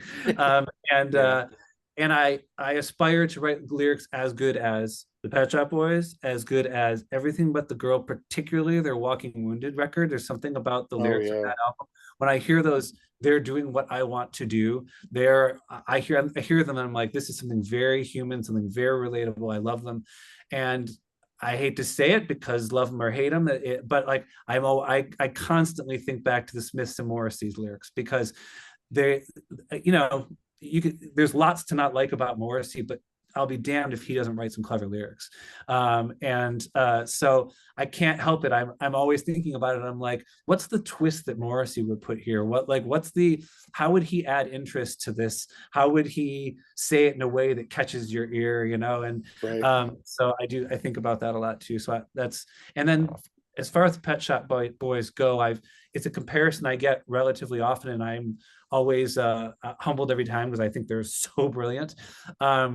My friend David, who like co-produces a lot of my records, had a theory for years that they were listening to my records and pulling ideas from them and putting them on their next record. And he would bring me examples. Every time the Pet Shop Boys would release a record, he'd be like, listen to this. This is right from your previous record. And I'm like, maybe. I don't know. And he would do it again. And he did it for like 3 or 4 Pet Shop Boys and albums in a row. And one was so spot on. And I'm like, okay, maybe they heard it. Because but it would only be fair because God knows I'm listening to their stuff and it's like pouring into my music too. But it'd be interesting to know if that ever happened. It seems so unlikely. I'm such a needle in a haystack. How would they have ever heard it short of when I covered I Want a Dog? Like if that crossed their paths and then they were like, who is this guy? Maybe, but I don't, so. Well, And speaking of covers, one of my favorite covers from that Anything Box tribute that you and I both contributed to a couple years ago. yeah, One of my favorite tracks on that is your take on the Anything Box tune "Blue Little Rose." I mean, you just the way that you arrange that and your vocal delivery, everything about it, just really that's probably one of my top 5 selections from that particular compilation. oh, So thank you so much. major tip of the hat to you on that. Thank you. I keep meaning to, I think I want to sneak that on to be like a B-side on a single or something so that it gets another glance for anybody who missed it on the compilation, because I enjoy that one too. And then I wanted to mention, maybe because you go all the way back to the 90s with me, that on one of my singles in 1999, I did a cover of A Moment's Shifting. Yes, Yeah, quite different from the Anything Box very different. arrangement. Yeah. So I not loved not it. for everyone, but Yeah. it's Claude remembered it when I saw him in like 2000 or 2001, and he's like that's a reimagining of a track, and I'm like, yeah, like for the most part, when I cover something, that's what I want to do, because usually if you're covering that track, it's because you love it and they've done the definitive version like that. So I always Right. feel like you got to change it. If you're going to Yeah. do a cover, it better be different, because if I try to do, I don't know, Policy of Truth the way Depeche Mode did Policy of Truth, I'm gonna fail. They had the best people in the studio. They had Alan Wilder, they had Martin Gore, they had, like Flood. How are you gonna ever make it as good as they did it? So if you're gonna do Policy of Truth, it better be a complete reimagining in your style, or people are just gonna be like, well, yeah, it's not Yeah. Depeche Mode. Why would I want to hear that version? Yeah. So Yeah, that was really imaginative and creative, the direction that you took A Moment's Shifting when you covered that. I'm glad you brought that up because I was actually truthfully just listening to that about 3 hours ago. I was just kind of oh going wow. through my little Cosmicity playlist, and I had Egypt, and I had Awake, and Keep Me in Mind, and of course Geometry, which is probably one of my absolute favorite songs that you've ever written. Thank you. So let's kind of bring the conversation into the present day Cosmicity. You've got 2 absolutely fantastic singles that you have released recently. Um, we have Overblown that came out a couple of months ago, Yep. and you were able to get the amazing Pete Hammond to do not only a radio edit but also a extended remix of Overblown. And I got to tell you, Mark, as the soul of a synth pop guy, um, your song is one of the front runners for Song of the Year over. I Woo! mean, Thank you. it is truly like, I just all summer I could not get the damn melody out of my head. And that's exactly what, the year before that, in past years we've had songs by Darwin McDee and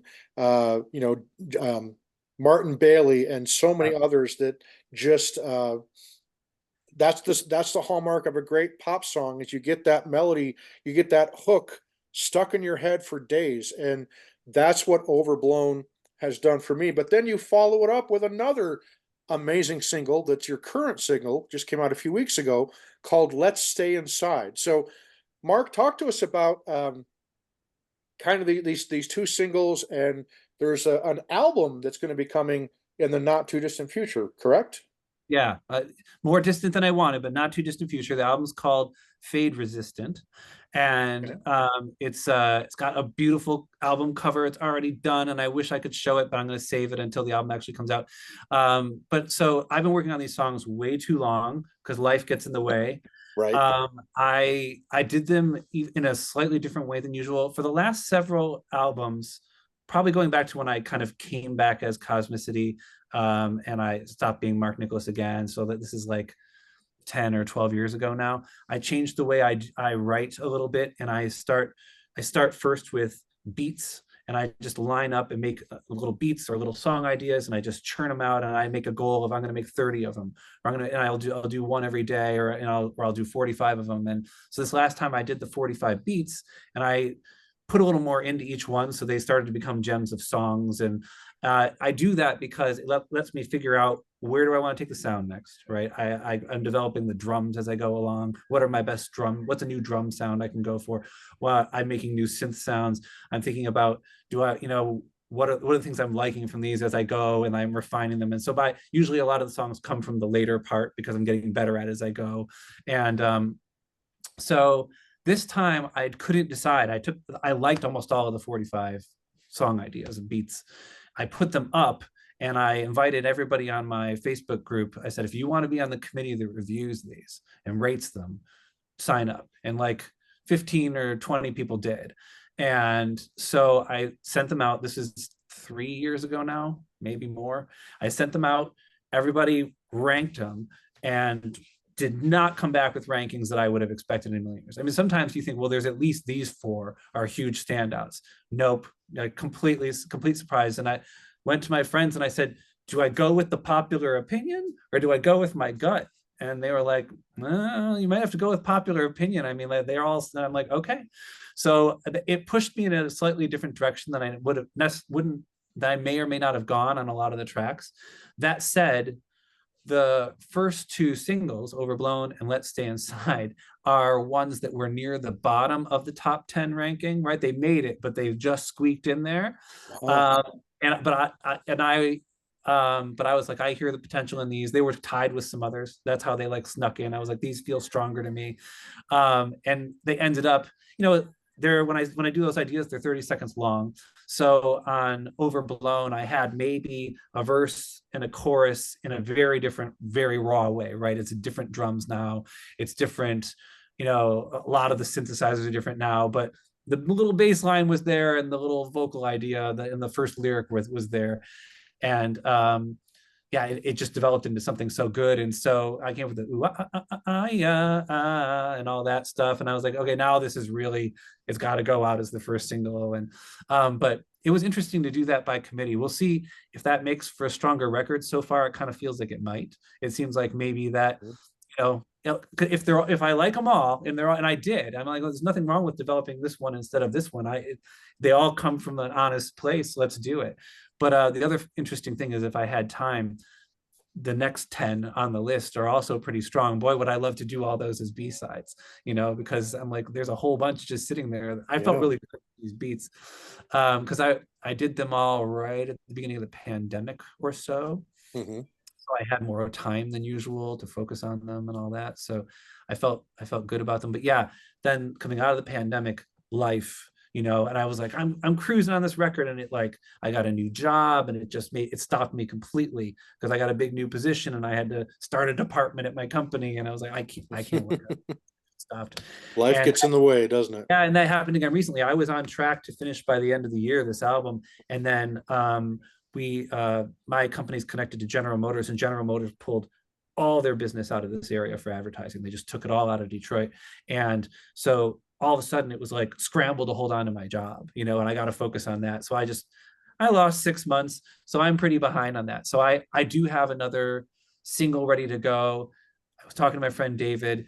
We decided I shouldn't put that one out because it doesn't make sense after the one I just released. It's a very different sound. It's more like, what's a good example? Okay, on Worth, if you released like a couple of like the happier songs on Worth, and then you came out with Beat of Life, right? Which is like, it's got a darker tone and it's a whole different thing. This is like that. It's not the kind of the feel of the first two. So I don't want to throw people. I feel like the next one should be something else. So I have another one in mind. I'm going to finish that one up. I might get it out before the end of the year. If not, it'll be January. So that'll be a third single that'll hopefully buy me a little time to get to the rest of the songs for the record done.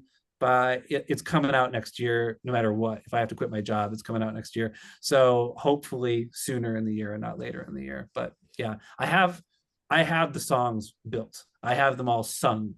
They're just not all fully mixed, and there's a few programming things, and so they're all there. They're ready. But yeah.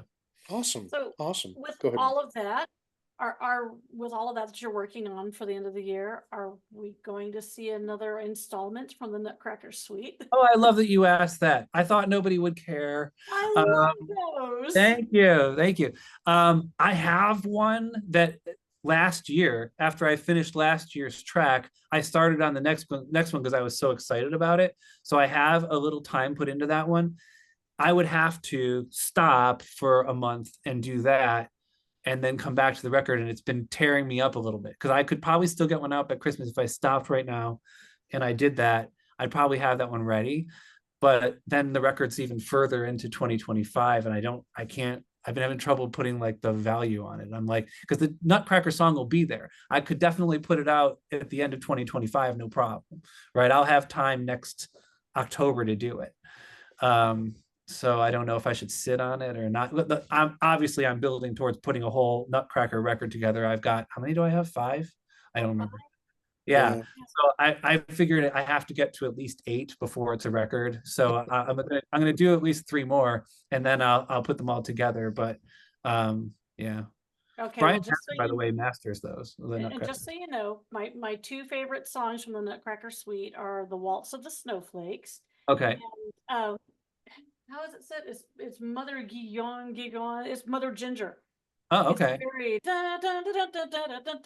Oh yeah. It's very energetic, and okay. Well, I'll disappoint you with the next one. The next one's not that. Well, see, now you have a year. So yeah, because now I'm off. I'm in the dances, right? Because what's the one I did T, right? I did so I'm in those dances. So I was thinking I started working on one for the Arabian dance, and that one sounded a little Depeche Mode-y, and then I started working on one for the Russian dance, and that's the one that I think is ready to go. Like, I think I know what to do on that one, and I can probably get it done pretty quick. Like, it was sounding good. So that's probably next, but yeah. That's awesome. I'm so glad you asked that question, May, because I love the work that you did on the Nutcracker Suite songs, Mark. It's always a staple on my Christmas shows that I do, the dance of the reed pipes and all of the others that you've done. So I've really enjoyed that. And my mom and dad loved them as well. So I have to highly recommend it for all synthesizer people, right? For everybody who loves working on synthesizers, what is awesome about it that I don't get to do in my regular thing is that it's like, well, all right, the parts are there. Those are the parts, right? It's especially Bach, or I mean Tchaikovsky rather. It is very prescriptive. It would be true of Bach as well. Very prescriptive. These are the lines. These are the lines. They go together. You can't change them. There's no interpreting them. So what I spend all my time doing is just this sound, this sound, this sound, this sound, this sound, this sound. It's so fun. It's like it is really just the fun of synthesizers again. It's like I want a cool. I want one that goes wah. Okay, I've got that. Bloop, bloop, bloop. You know, if that's all I have to do, I don't have to worry about the rest. And is this resonating? How am I singing? How, like the mixes are easier. There's no vocal. It really is fun. They're fun to do. So yeah. Awesome. Well, cool. May, I know you actually were wanting to talk to Mark a little bit about being a dad, and I guess one of the questions I'll preface it before I turn it over to May. Um, I don't know what it's like for you, Mark, but one of the things that truly changed my life for the better and completely changed the trajectory of my life was becoming a dad. Um, that I didn't know what living was until that moment I held my first child in the delivery room. My there was something in me that just both ended and began on that day that I became a dad, and it completely changed my outlook on life. Um, and there's nothing that brings me greater joy and satisfaction than spending time with my children. I would not trade it for all the gold and riches in the world. So Yeah. that's and I get the feeling that you kind of have that same connection with that beautiful daughter of yours. And so May, I'm going to let you kind of segue into that. Well, I had just, since, we're friends on social media, and I've seen, the beautiful pictures of your daughter, and I was wondering, I've also noticed, you would talk about being a single dad of a special needs child. And, like you said, life gets in the way. You want to make this music. And first of all, you have to worry about your job, providing, and then just the time that you spend and the challenges that you face as a parent of a special needs child, and how that affects and influences and inspires your writing. Yeah, no, thank you for asking about it. I appreciate it. Jim, my experience when my daughter was born I would describe it as I couldn't have put it better than the way you described it. It's just like that. I mean, when I sometimes other fathers look at me strange, but I'm like, I felt like I chemically changed when my daughter was born. I could almost feel it happening in my body. Like I'm standing there in the hospital room and I'm like, just all this stuff kicked in that I didn't know was there. I immediately had a crazy overprotective instinct. I was like snapping at the nurse because she wouldn't immediately hand the daughter to my wife, and it wasn't like me. And I was like, "That's going to happen right now," And I was like, "Who is this?" Like it was all this stuff. Just I was like, Who am I?" Yeah, I Yeah. feel like it dramatically changed my personality. People who've known me for a long time say it somewhat changed my personality, but it felt major to me. Mhm. And yeah, she just, it happens. I mean, everybody who has children, I think, kind of goes, they just become your world. It's just amazing. Like, Mhm. and you're not mad about it, like Right. you know, so she's definitely that to me. My little girl has a super rare, random bad luck genetic disorder. It's called CDKL5 disorder. It's not easy to remember. It's just the name of that particular gene that she had. There's a mutation in that gene. It's not inherited. My wife doesn't have it. I don't have it. Just bad luck. What I learned about genetics when that happened was all of us have around 40 to 80 genetic mutations, Mhm. everybody. And it's what form are they going to take? Is it going to be a weird freckle that you have somewhere? Or is it going to be a more serious thing? Is it going to be a skin pigmentation thing? Or is it going to be a global thing? And that's what happened in Zoe's case. They don't even fully understand the gene yet, but they know that it globally affects you. So Right. she's probably going to be developmentally about 6 to 8 months old for always. She's 16 now. Um, and of course, that was very hard to deal with at first, and it comes with other unfortunate things, such as the reason we knew something was wrong is at 7 weeks she started having seizures, Oh, which boy. we didn't know were seizures. So we take her to the hospital. She's doing this, and they're like, "That's seizures." We're like, "We thought so." They try to treat the seizures. Oh, it's not doing the usual thing, and then they put her on the seizure test. Right? They do EEGs, and that doesn't look like seizures, and she's misdiagnosed for a year because this is so rare, right? It's such a 1 in a million thing, and we're not treating seizures even though we should have been, and all that kind of stuff. And so she's suffered a lot, and there's things that we can't control. That said, 16 years on, she's a lot more stable. She's not having seizures all the time. She's not necessarily in pain all the time, although she has gastrointestinal difficulties and stuff. And she's developed more than a kid with her disorder typically would. So Mhm. as in the range of things, she's on a the positive side of things. She can stand up, she can take steps with help, she can eat by mouth. Those aren't necessarily typical. It's usually a lot worse with her disorder. So we're really proud of her because those are she kind of, we pushed hard and she powered through, and it takes thousands of repetitions for her to learn anything. They know it gunks up the synapses in the brain, and we just kept doing it, and eventually some of those things got through and it made a big difference for her. So we're proud of her, proud of ourselves for working hard for her, and she is a sweetheart. And it has taught me patience, but it has also taught me about unconditional love in a way I probably couldn't have ever understood. I don't know if you ever could, without, like, she just trusts and loves me implicitly. She always, like, 100% of the time, wants to be around me, wants to cuddle with me. Like, it's unbelievable. It's truly an amazing gift, and it's very difficult too. She's a lot of work. When she suffers, it is so insanely heartbreaking and maddening. But such a reward and such a treat too. So I have a lot of songs about the ups and downs of that.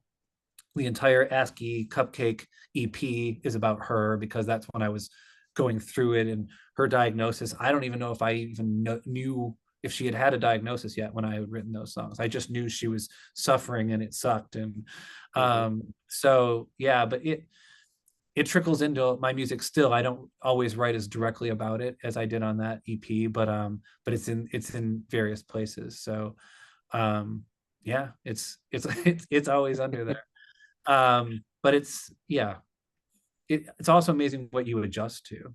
She's my only daughter, so it's my normal. I don't know any different for having a child. And somebody pointed out the other day that, like, I'm probably like a world expert on, like, babies, because who could change a diaper better or faster? I've been doing it nonstop for 16 and a half years. Like, I'm perfect at it, and interesting things like that. Like, I know baby cues instinctively, and, like, it's easy for me. I could manage 12 babies in a room, no problem. So yeah, it's funny, but it doesn't faze me. Things that you think, oh my God, when I'm going to be a new parent, how am I going to deal with poop? Poop is so gross. How I have to get rid of their poop. And now I'm like, I don't even, it doesn't even register with me. I'm so used to it. Like, you just adjust. I'm like, yeah, but yeah, it's amazing.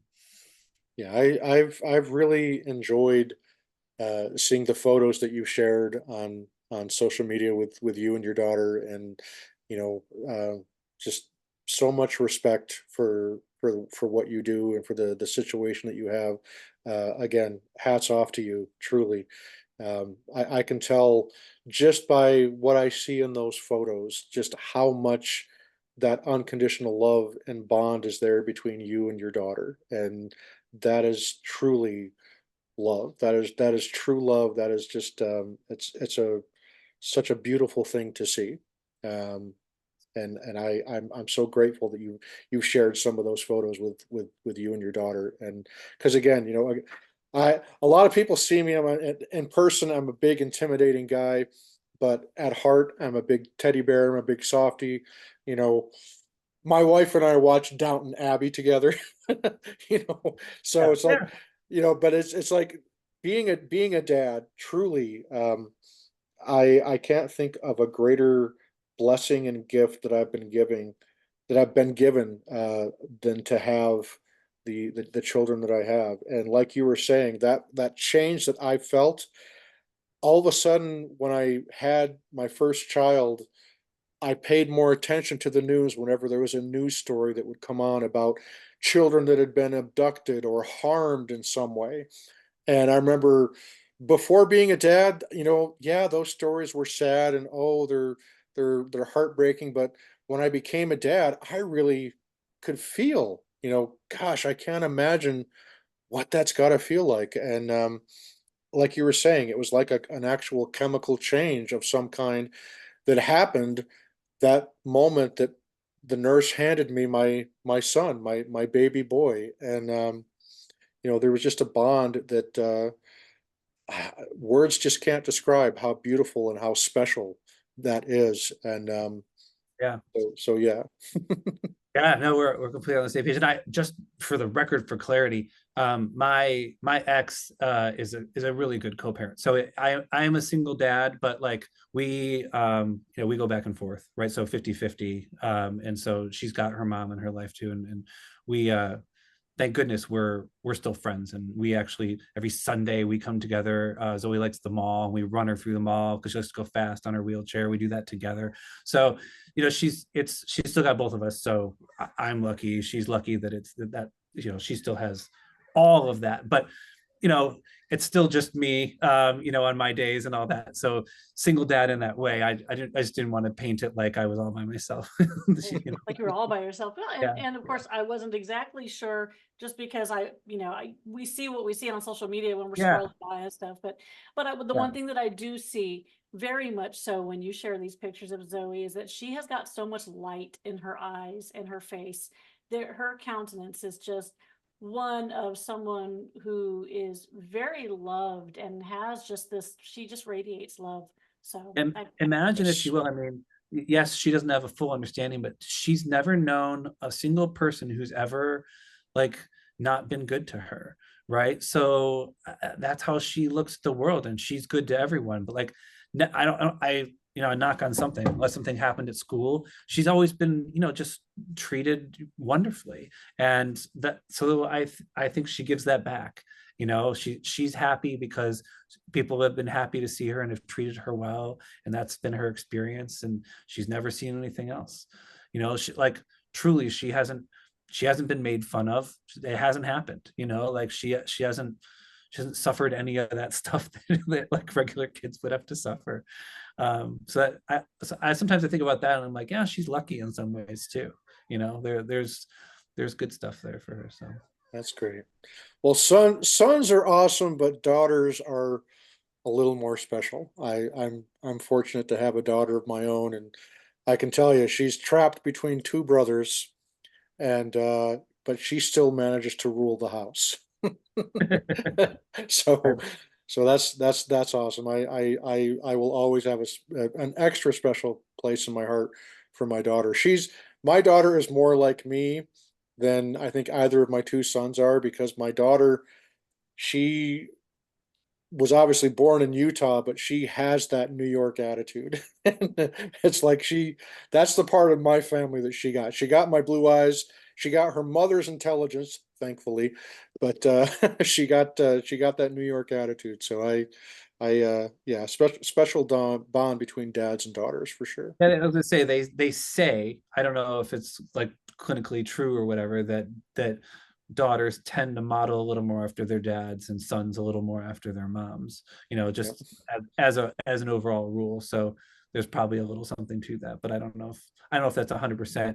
Every kid has their own personality. I'm sure if it's a rule, there's also plenty of cases, things that would prove it not true. But I wonder, as a generality, if there's something to it. But yeah.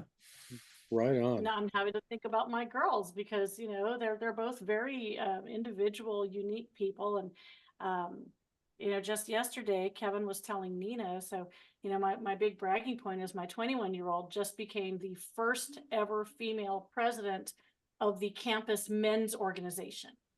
And so the things that she's doing, the leadership role, all these things. And dad just told her the other day, he says, you know what, I hate to tell you, but I think you're adopted, because none of us are as ambitious as you are. Maybe it goes a couple Yeah, generations back. Yeah, like yeah, It comes from somewhere. yeah. But yeah, yeah. yeah, they're great. No, no, my parents, neither one were particularly musical, but my grandpa really wanted to be, right? And he was always like picking up harmonicas, and he could play them, but he didn't apply himself. He could kind of play the accordion. He loved it though, right? He was like gung ho music. And so I think there was generations back some musicality, right, that I'm benefiting from. So there's probably some of that. Yeah, there have absolutely been some very strong-willed, independent women in my mother's line. So that's where we'll say it comes from. Yep. I come from a strong line of well, let me put it this way. My mom was about as strong of a character as you can get. She, president of the school board. She was the mayor of my hometown for several terms. I mean, she was a very, very self-assured, very independent, very strong-willed kind of woman. And my daughter definitely got that because my daughter is also very independent, very determined, very self-assured, and she's putting herself through college. That's more than I ever did, So it's yeah, it's really cool to see our kids, kind of becoming, every parent wants to see their kids succeed and to see their kids happy, and that's just one of the things that I'm happy to see with my kids. And I love hearing the stories about your daughters, May, and the great things that they're doing. And so kids are just awesome. I love kids. Just wish they'd do the dishes when they're supposed to. Yeah, dishes and cleaning the room, and it'd be awfully nice if they could learn to cook. Hey, mine can make pizza rolls and nachos. So That's pretty good. I wouldn't mind if somebody brought me pizza rolls. I'd be all right with that.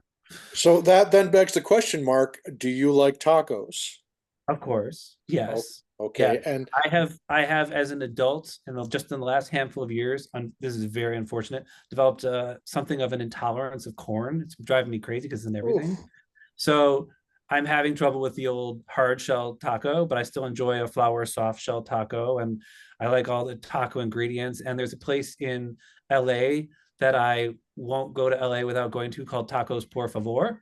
And there's only a couple of them, there are like two or three of them in LA. And they're these dive taco stand places, but I just freaking love the place. I don't know what they put in their ingredients, but they just all taste so good. And so I always get, chicken soft tacos, and they have I'm trying to remember what's the pork one. carnitas. Carnitas tacos, and they're amazing there. And yeah, I used to be like a nachos fanatic too, but the corn chips are out. So, but yeah, of course, tacos, thumbs up for sure. May, you have to ask him the question. do you like cilantro? And do you like guacamole, avocado? All Or right, were we so asking about I bunnies? have answers and bunnies, opinions too. on this completely. So a guacamole, I think I would like. I can't have avocados again, allergy. My daughter lives on avocados though. She's on a ketogenic diet to help control the seizures. They're high fat and they're good for you. So every single day, I've always got avocados in the house for that reason. Cilantro, I don't have the gene for it. It tastes like Oh no. bitter soap You for me, taste right? you taste the So PPC. but interestingly, I do have the gene for, which most people will turn their nose up. I have the gene for the anise for black licorice. Hmm. So like I think it tastes great and super sweet, but most people around me look at me like, why would you eat the black jelly beans? Like, are you insane? Like, but I think they taste great. But apparently that's just like cilantro. It's like a 50-50 genetic split on Yep. that one. I didn't know that. So, but Yeah. all the things that are in the cilantro category, there's a whole list. I don't like any of them. So I know it's the genetic thing. Yeah. Ah, Right. The broccoli, cool. the cucumbers. Yeah. So unfortunately, no, I want to say yes, but I can't. Oh, that's too bad. See, I cannot have a taco without cilantro on it. That's like cilantro and lime. That is like that cilantro, lime, and onions, right, May? Cebollas. I mean, just Yes. gotta. Mm. Oh, yes. And Thinking for about me, that birria now with with the consomme and yeah. carnitas or I mean, I love carnitas, carne asada. I mean, holy cow, yeah.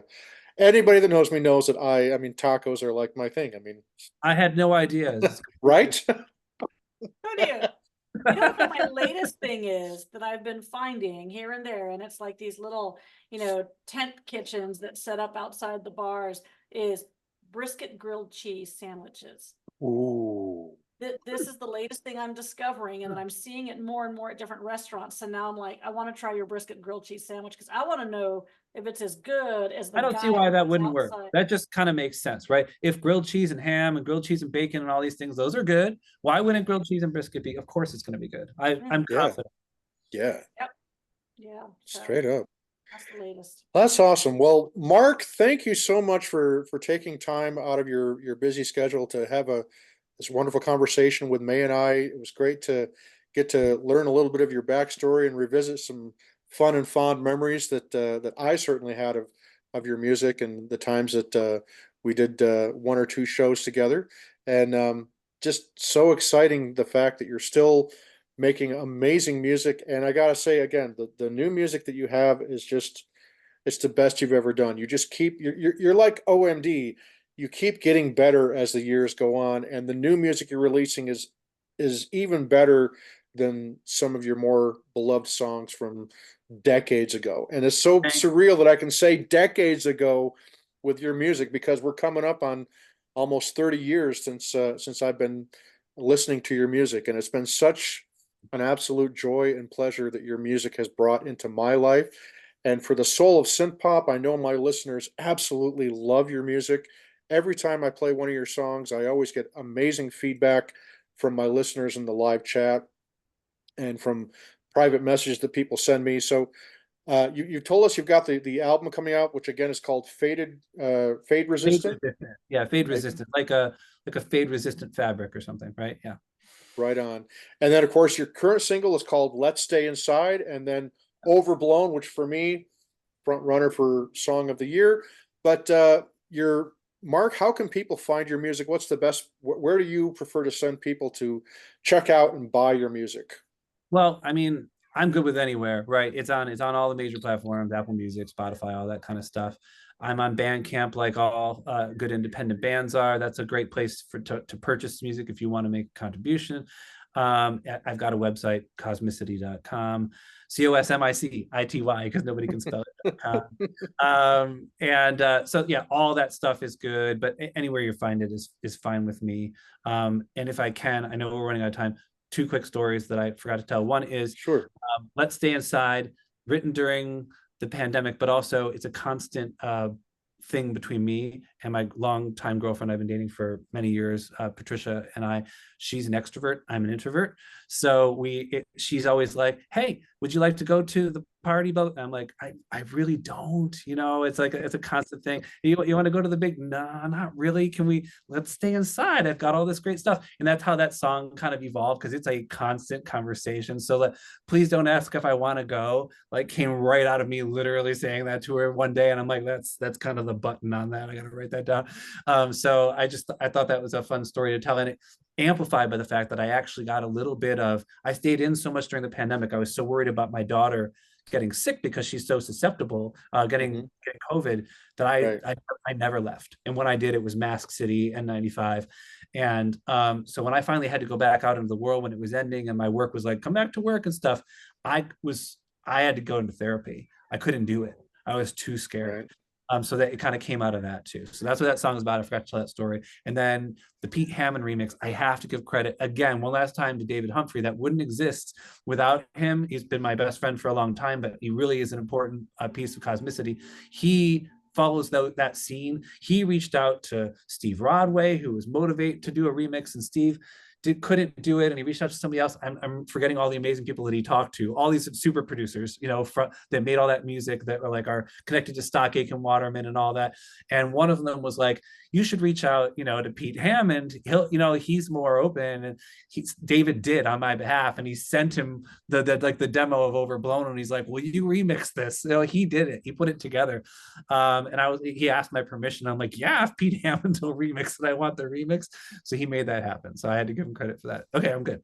That was the last thing I had to get. That's awesome. Yeah, it's funny you mentioned Motivate, because Motivate did one of my favorite remixes in the 1990s of this one-off, one-hit wonder band from the UK called Crush, and a song called Yeah, Jellyhead. Jellyhead. It's a I great mean, song.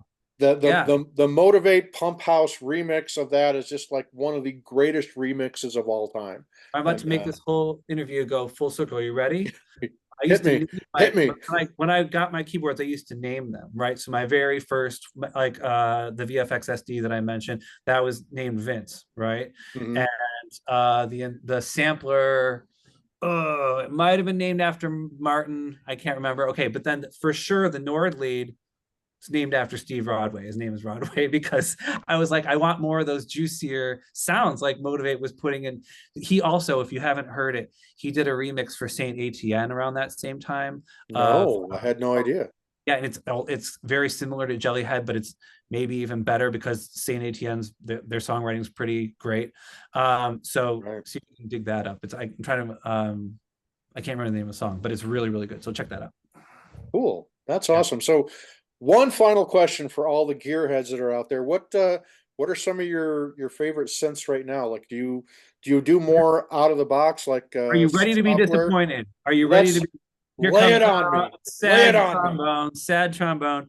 I use almost no hardware. In fact, I'm using no hardware right now.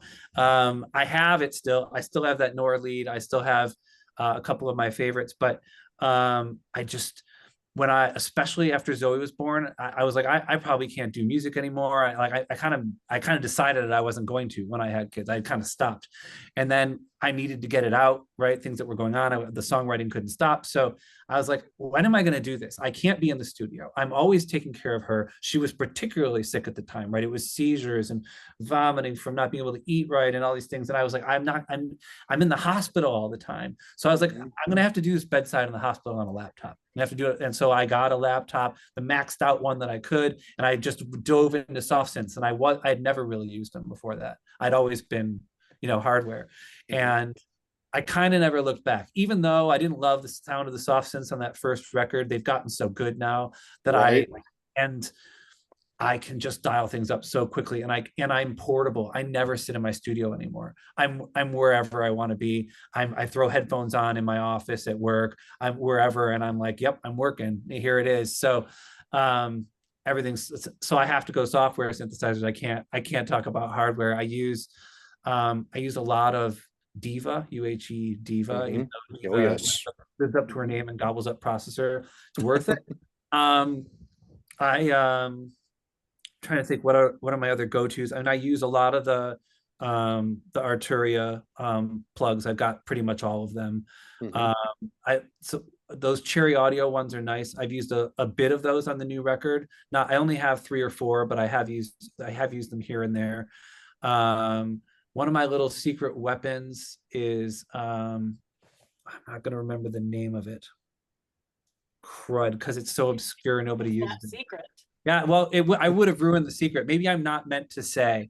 I have a little Rompler type plugin that no one else knows about, and it makes really cool computery and Commodore 64-y type sounds. And I use it all the time as a layer. I'll use the top layer will be, a Diva, and the bottom layer will be that, just to make it sound different, But Sweet. yeah, I do a lot of layering, and then the drums are almost everything I have is stolen from somewhere. I'll be straight up there. It's like, okay, I like that snare drum. I'm taking it. I'm going to process it a little. It's my snare drum now. I make almost nothing from scratch in the drum realm. I used to use a Korg Electribe ER1 a lot. You hear that a lot in my music. And I have an iPad version of that I occasionally will still like kick a loop out of and slide in, but for the most part, I don't really make my own. I mean, I program every drum, every beat by hand, but I steal every sound. Every hi-hat stolen, every snare is stolen, every kick is stolen. And I've done that for a long time. Isabella, like I can tell you like, oh yeah, that's the snare drum that from Prince's 1999. I took it right off of there, from the like I know where I've stolen all those sounds. So that's awesome. Well, I like you, I was strictly hardware. For me, it was clear up until about 2010. I mean, I was still using my ASR10, my emulator 4K, the last sampling keyboard that Emu actually made. I had like a Novation A station. I had the Korg Electribe ER1, which I loved. The kicks on that. Oh my gosh. Yeah. They're almost too big. That's my complaint about them, actually. Right? They're almost too much sub, and by the time you roll it out, it's like, it doesn't have like the click of good old Lindrum, right? You're missing that a little bit. Yeah. And I had a wave station as well. I had the rack mounted wave station, which the SR, I think is what it was called. Loved that. Like you said, the pads on that are just to die for. Yeah. You can't beat Korg pads. It's what I'm missing right now. I don't have a good Korg. I mean, I have the wave station plugin. It doesn't sound the same. But something about when I used to have a Triton and a Trinity and a wave station over the years, and I used them, and that they became kind of the pad sound of Cosmicity. The whole Escape Pod for 2 record just sounds like those pads from the Trinity, and it's amazing. I don't have that right now, but now, and for me nowadays, I'm so glad you mentioned the Cherry Audio, because I'm such a fan of the stuff that Cherry Audio puts out. And I, of course, I use all the Arturia. I use, being the Roland fanboy that I am, I have the Roland Cloud. Doesn't Roland require a stupid lock key or something? There's something that stopped me from getting their cloud, and I was like, I'm not doing it. It's a subscription. You can go monthly for $20 a month, or you can do an annual subscription. And after the 12 months, you get to actually choose one of their synthesizers to keep with a lifetime key where you can use it anytime. Right, right. But how does the key work? Like, do you like? Didn't it require like an iLock or something? I won't buy anything that requires the iLock. I won't do it. I So don't I don't think mine have an iLock. okay, I'm using Reason for most of. I've got Reason 12 that I use for most of my compositional stuff. I'll work sometimes in Logic and a couple other DAWs, but Reason, when I'm in a compositional mood, I'll do probably the bulk of my work in Reason, and it it it works flawlessly with the Roland Cloud, and I don't have to have an iLock or any. oh, that's great. I don't recall having to do an iLock Yeah, with it. yeah. So yeah, I don't like anything with a dongle. Like even Reason Yeah, tried to do a dongle for a minute, and for then a they were while. like, "Oh, Yeah, you can do a password," and it was like, okay, because I was yeah, using Reason a lot. I only backed off in the last yeah, 5 or 6 years because I yeah, was using it as a second sound source. I wasn't mhm, using it for sequencing. I was just like, oh, I yeah, like some of those racks, but yeah. yeah, but now there's I have so many plugins. I'm never I think I still I'm I just never reach out to Reason because I'm like I don't need to. I've got too much stuff. I'm in the same boat. I used to think you couldn't have enough synths when it comes to software, but I've reached that point where, I've got the Korg Legacy collection. I've got, all the big ones. I've got Yeah, the some of the Yuhi ones that you talked about, like Diva and whatnot. Some of the Rob Poppin, like the Predator synth and whatnot, which I absolutely love. But it was really cool for me to find out, speaking of Paul Humphreys, I'll kind of wrap up here, but I was surprised to find out in talking with Paul Humphreys that most of the stuff that OMD do is completely out of the box now. They don't really use, hardware synthesizers as much as they used to. And uh, one of my absolute favorite songs that OMD have done recently is their song "Don't Go," yeah, which literally brings tears to my eyes because it great track. Yeah, reminds me of my mom and dad. But Paul told me, a little industry secret here. The arpeggiation of the synthesizer, the main arpeggiated synth in that song, came from the Waves Element VST, which is like $29. yeah, yeah, yeah.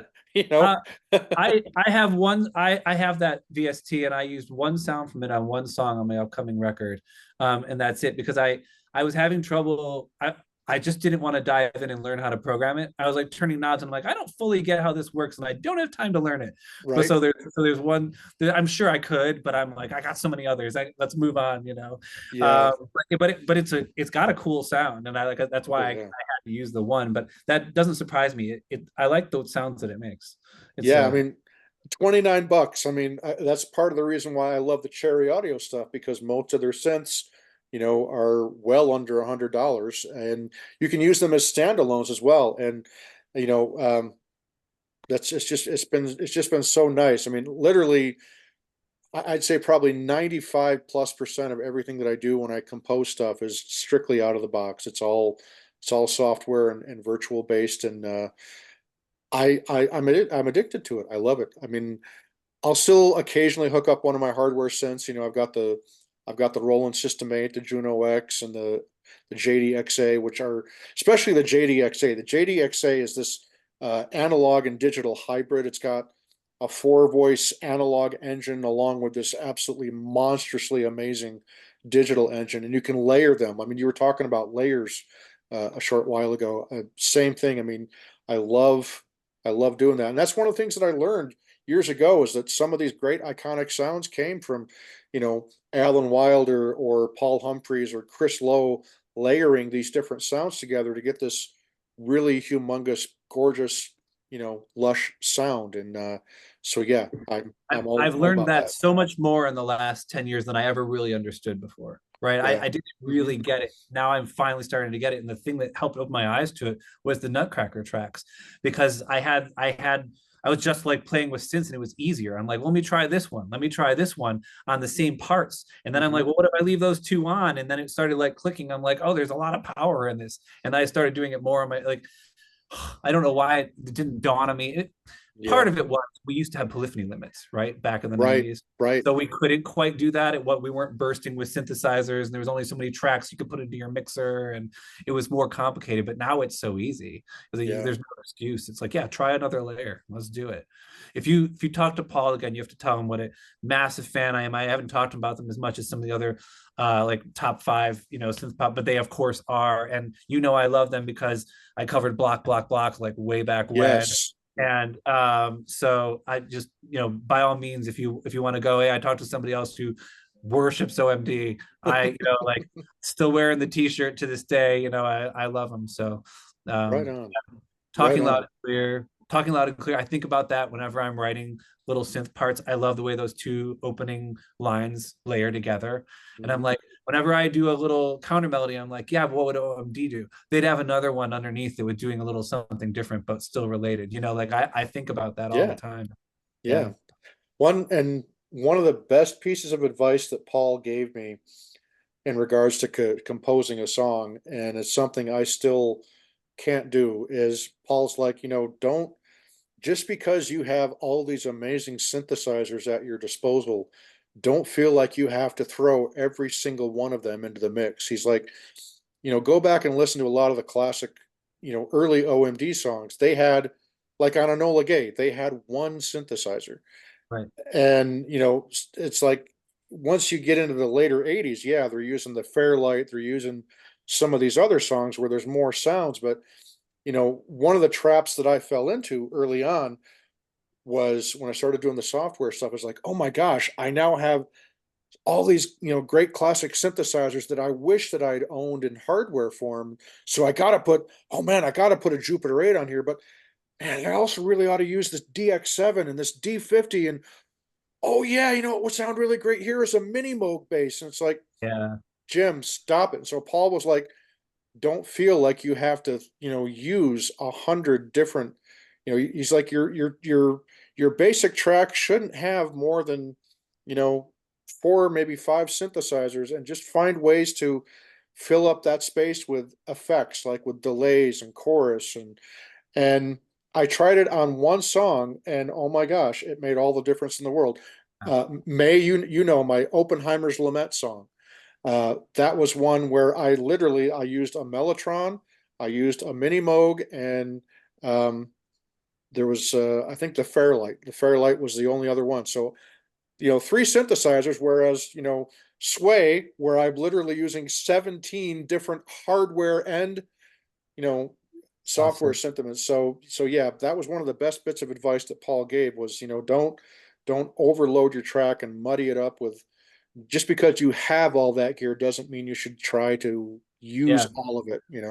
I got that off of Vince Clarke interview once, and it really stuck with me. And it was like, give yourself walls, build walls. Mhm. They are unnecessary, it seems like, but he's like, it'll help you. He's like, yeah, I've got all this stuff in my room, but I have to go. Okay, today I'm only using that drum machine and that keyboard, and that's what I've got. Right? He's like, Yep. once I give myself those parameters, it's so much more doable. It doesn't seem daunting, and it makes me focus on the value of what I'm getting out of those two machines. And he's right about it. Yeah. It's a great way to start. Yeah. And it's hard for me to do because it's like I just get so excited with all these great toys that I get to use. And it's like, no, start off simple and just, keep it to this basic foundational, and then, see where it goes from there. So yeah, Vince knows it, Paul knows it, and I Paul guarantee knows it.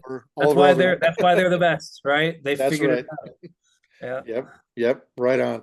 Well, Mark, thank you again. It's been such a pleasure to chat with you. And folks, please support Mark and his amazing endeavors with Cosmicity. As he said earlier, you can find his music on bandcamp.com, as well as Apple Music, iTunes, Amazon, anywhere that you find fantastic music. But whatever you do, make sure that you show Mark some love and buy his music. If there's a Cosmicity t-shirt out there, buy that as well. That's one I would wear with pride personally.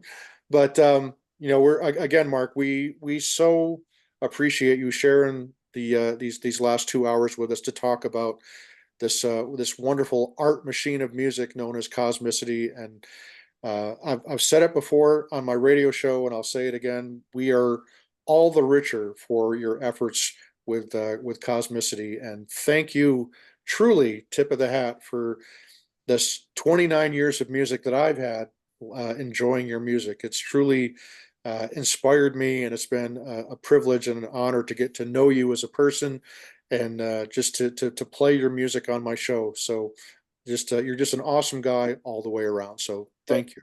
Thank you so much. I can't thank you guys enough for the constant support. It means the world. Jimm and Mae, you guys are like, I know that you're going to be there, like saying, we want to hear this. And it's very motivating, right? Especially on the days when you're like, why am I bothering? It's like, well, they're going to want to hear it. That'll be great. So it matters. And I really, really appreciate it. And if you send me your addresses, I have a box full of t-shirts that nobody wanted from Twice Daily. So you will get some. I was just thinking about They have Twice that. Daily. They have the funny Twice Daily, like Yeah. it looks like it's a medicine logo, right? Right. Yes, I'm happy to send you guys those. So just pop me your addresses, because nobody else is using them. They're just sitting there. So yeah. Right on. That's exactly what I was thinking of when Jim said a t-shirt. I'm like a Twice Daily t-shirt would just be funny, just because it looks like a pharmacy. I've got tons of them. They did not sell. Yeah. CDs sold okay. Nobody wanted the shirts. I think my lesson that I've learned now is that you want to make a black shirt. You want it to have a clean, white, cool logo. That's what people want to buy. And yep. I have that, right? I can use my Cosmicity bot, right? That's what I should make. And that's probably what I'll do next time. But for now, Twice Daily shirts. So I'll send them. Using a third-party printer third-party printer drop shipping. That's also great too, because it's print on demand, and when someone I do have that. It's buried on my website, but you can buy a Cosmicity standard logo shirt on black from an on-demand printer. But I have some nice screen printed ones that I can send you guys. Nice. So yeah. Nice. Awesome. Well, folks, if you like the content that you've seen here tonight with Cosmicity, and you want to continue to support the soul of Synth-Pop and this awesome spotlight series that Mae and I bring you, then hit that subscribe button down there somewhere there on the YouTube channel, and you'll be notified every time that Mae and I have new content. And Mae, we've got a great spotlight coming up tomorrow. We're going to be having a conversation with Magnus and Lino from the Swedish synth-pop trio More. Will be coming in to talk to us about their brand new album Moments. And then next week we've got Claude from Anything Box coming on to talk to us about his brand new album Other Verses. So lots of cool stuff on the horizon. And of course, the Soul of Synth-Pop will be back on the air on October 27th with my annual Halloween show. And we'll also have another show the week after that on November 3rd, right before Election Day. Lord help us. But thanks again, Mae, and to you, Mark. Mae, I'll give you have any closing thoughts or remarks? Not really. I think Mark had some really great stories. I loved all the things that you had to say. There was a lot of stuff that I just learned, and haven't only come into this fold within the past few years. I know that there's some back more songs I need to look at, and especially that Anything Box a Moment Shifting cover. I need to look into that, because Claude will take requests for his streams, and I usually don't request anything because everyone requests the same thing over and over again. Sorry, A-Box family, but you do. But I like to find the deeper, weirder off stuff. So yeah. All right, one last one. You guys are both going to love it. Go dig up the remix that I did, Cosmicity remix of the song Heard It on the Radio by The Bird and the Bee. Bird and the Bee is one of my favorite bands that are not like a mainstream synth pop band, but they are a mainstream band, because Greg Kirsten, who's like a super producer, Grammy winner, writes Kelly Clarkson hit songs and all that stuff. He's one of the two members of it, and then Inara George is the singer. But anyway, I won their remix contest once, but the release was on SoundCloud, right? So it's buried on SoundCloud, but go find it. It's it's one of the best things I've ever done. It's so cool. I So think. good. So I Yeah, I've think been that's jotting stuff down here. So yeah, awesome. But yeah, thanks for That's awesome. getting with us right. and chatting. And like I said, I really enjoyed listening to the stories of old, So yeah. All right. Indeed. Well, May and Mark, thank you so much. And folks, we will see you next time right here on the Soul of Synth-Pop. And remember, folks, love one another, take care of one another, be nice to bunnies, never let a drum machine, vocoder, or synthesizer go unwanted or unloved. Adopt one today, especially if it's a Korg Electribe ER1. And of course, get as many tacos as you can handle, because tacos are awesome, and so are you, folks out there. So we will see you next time. See ya.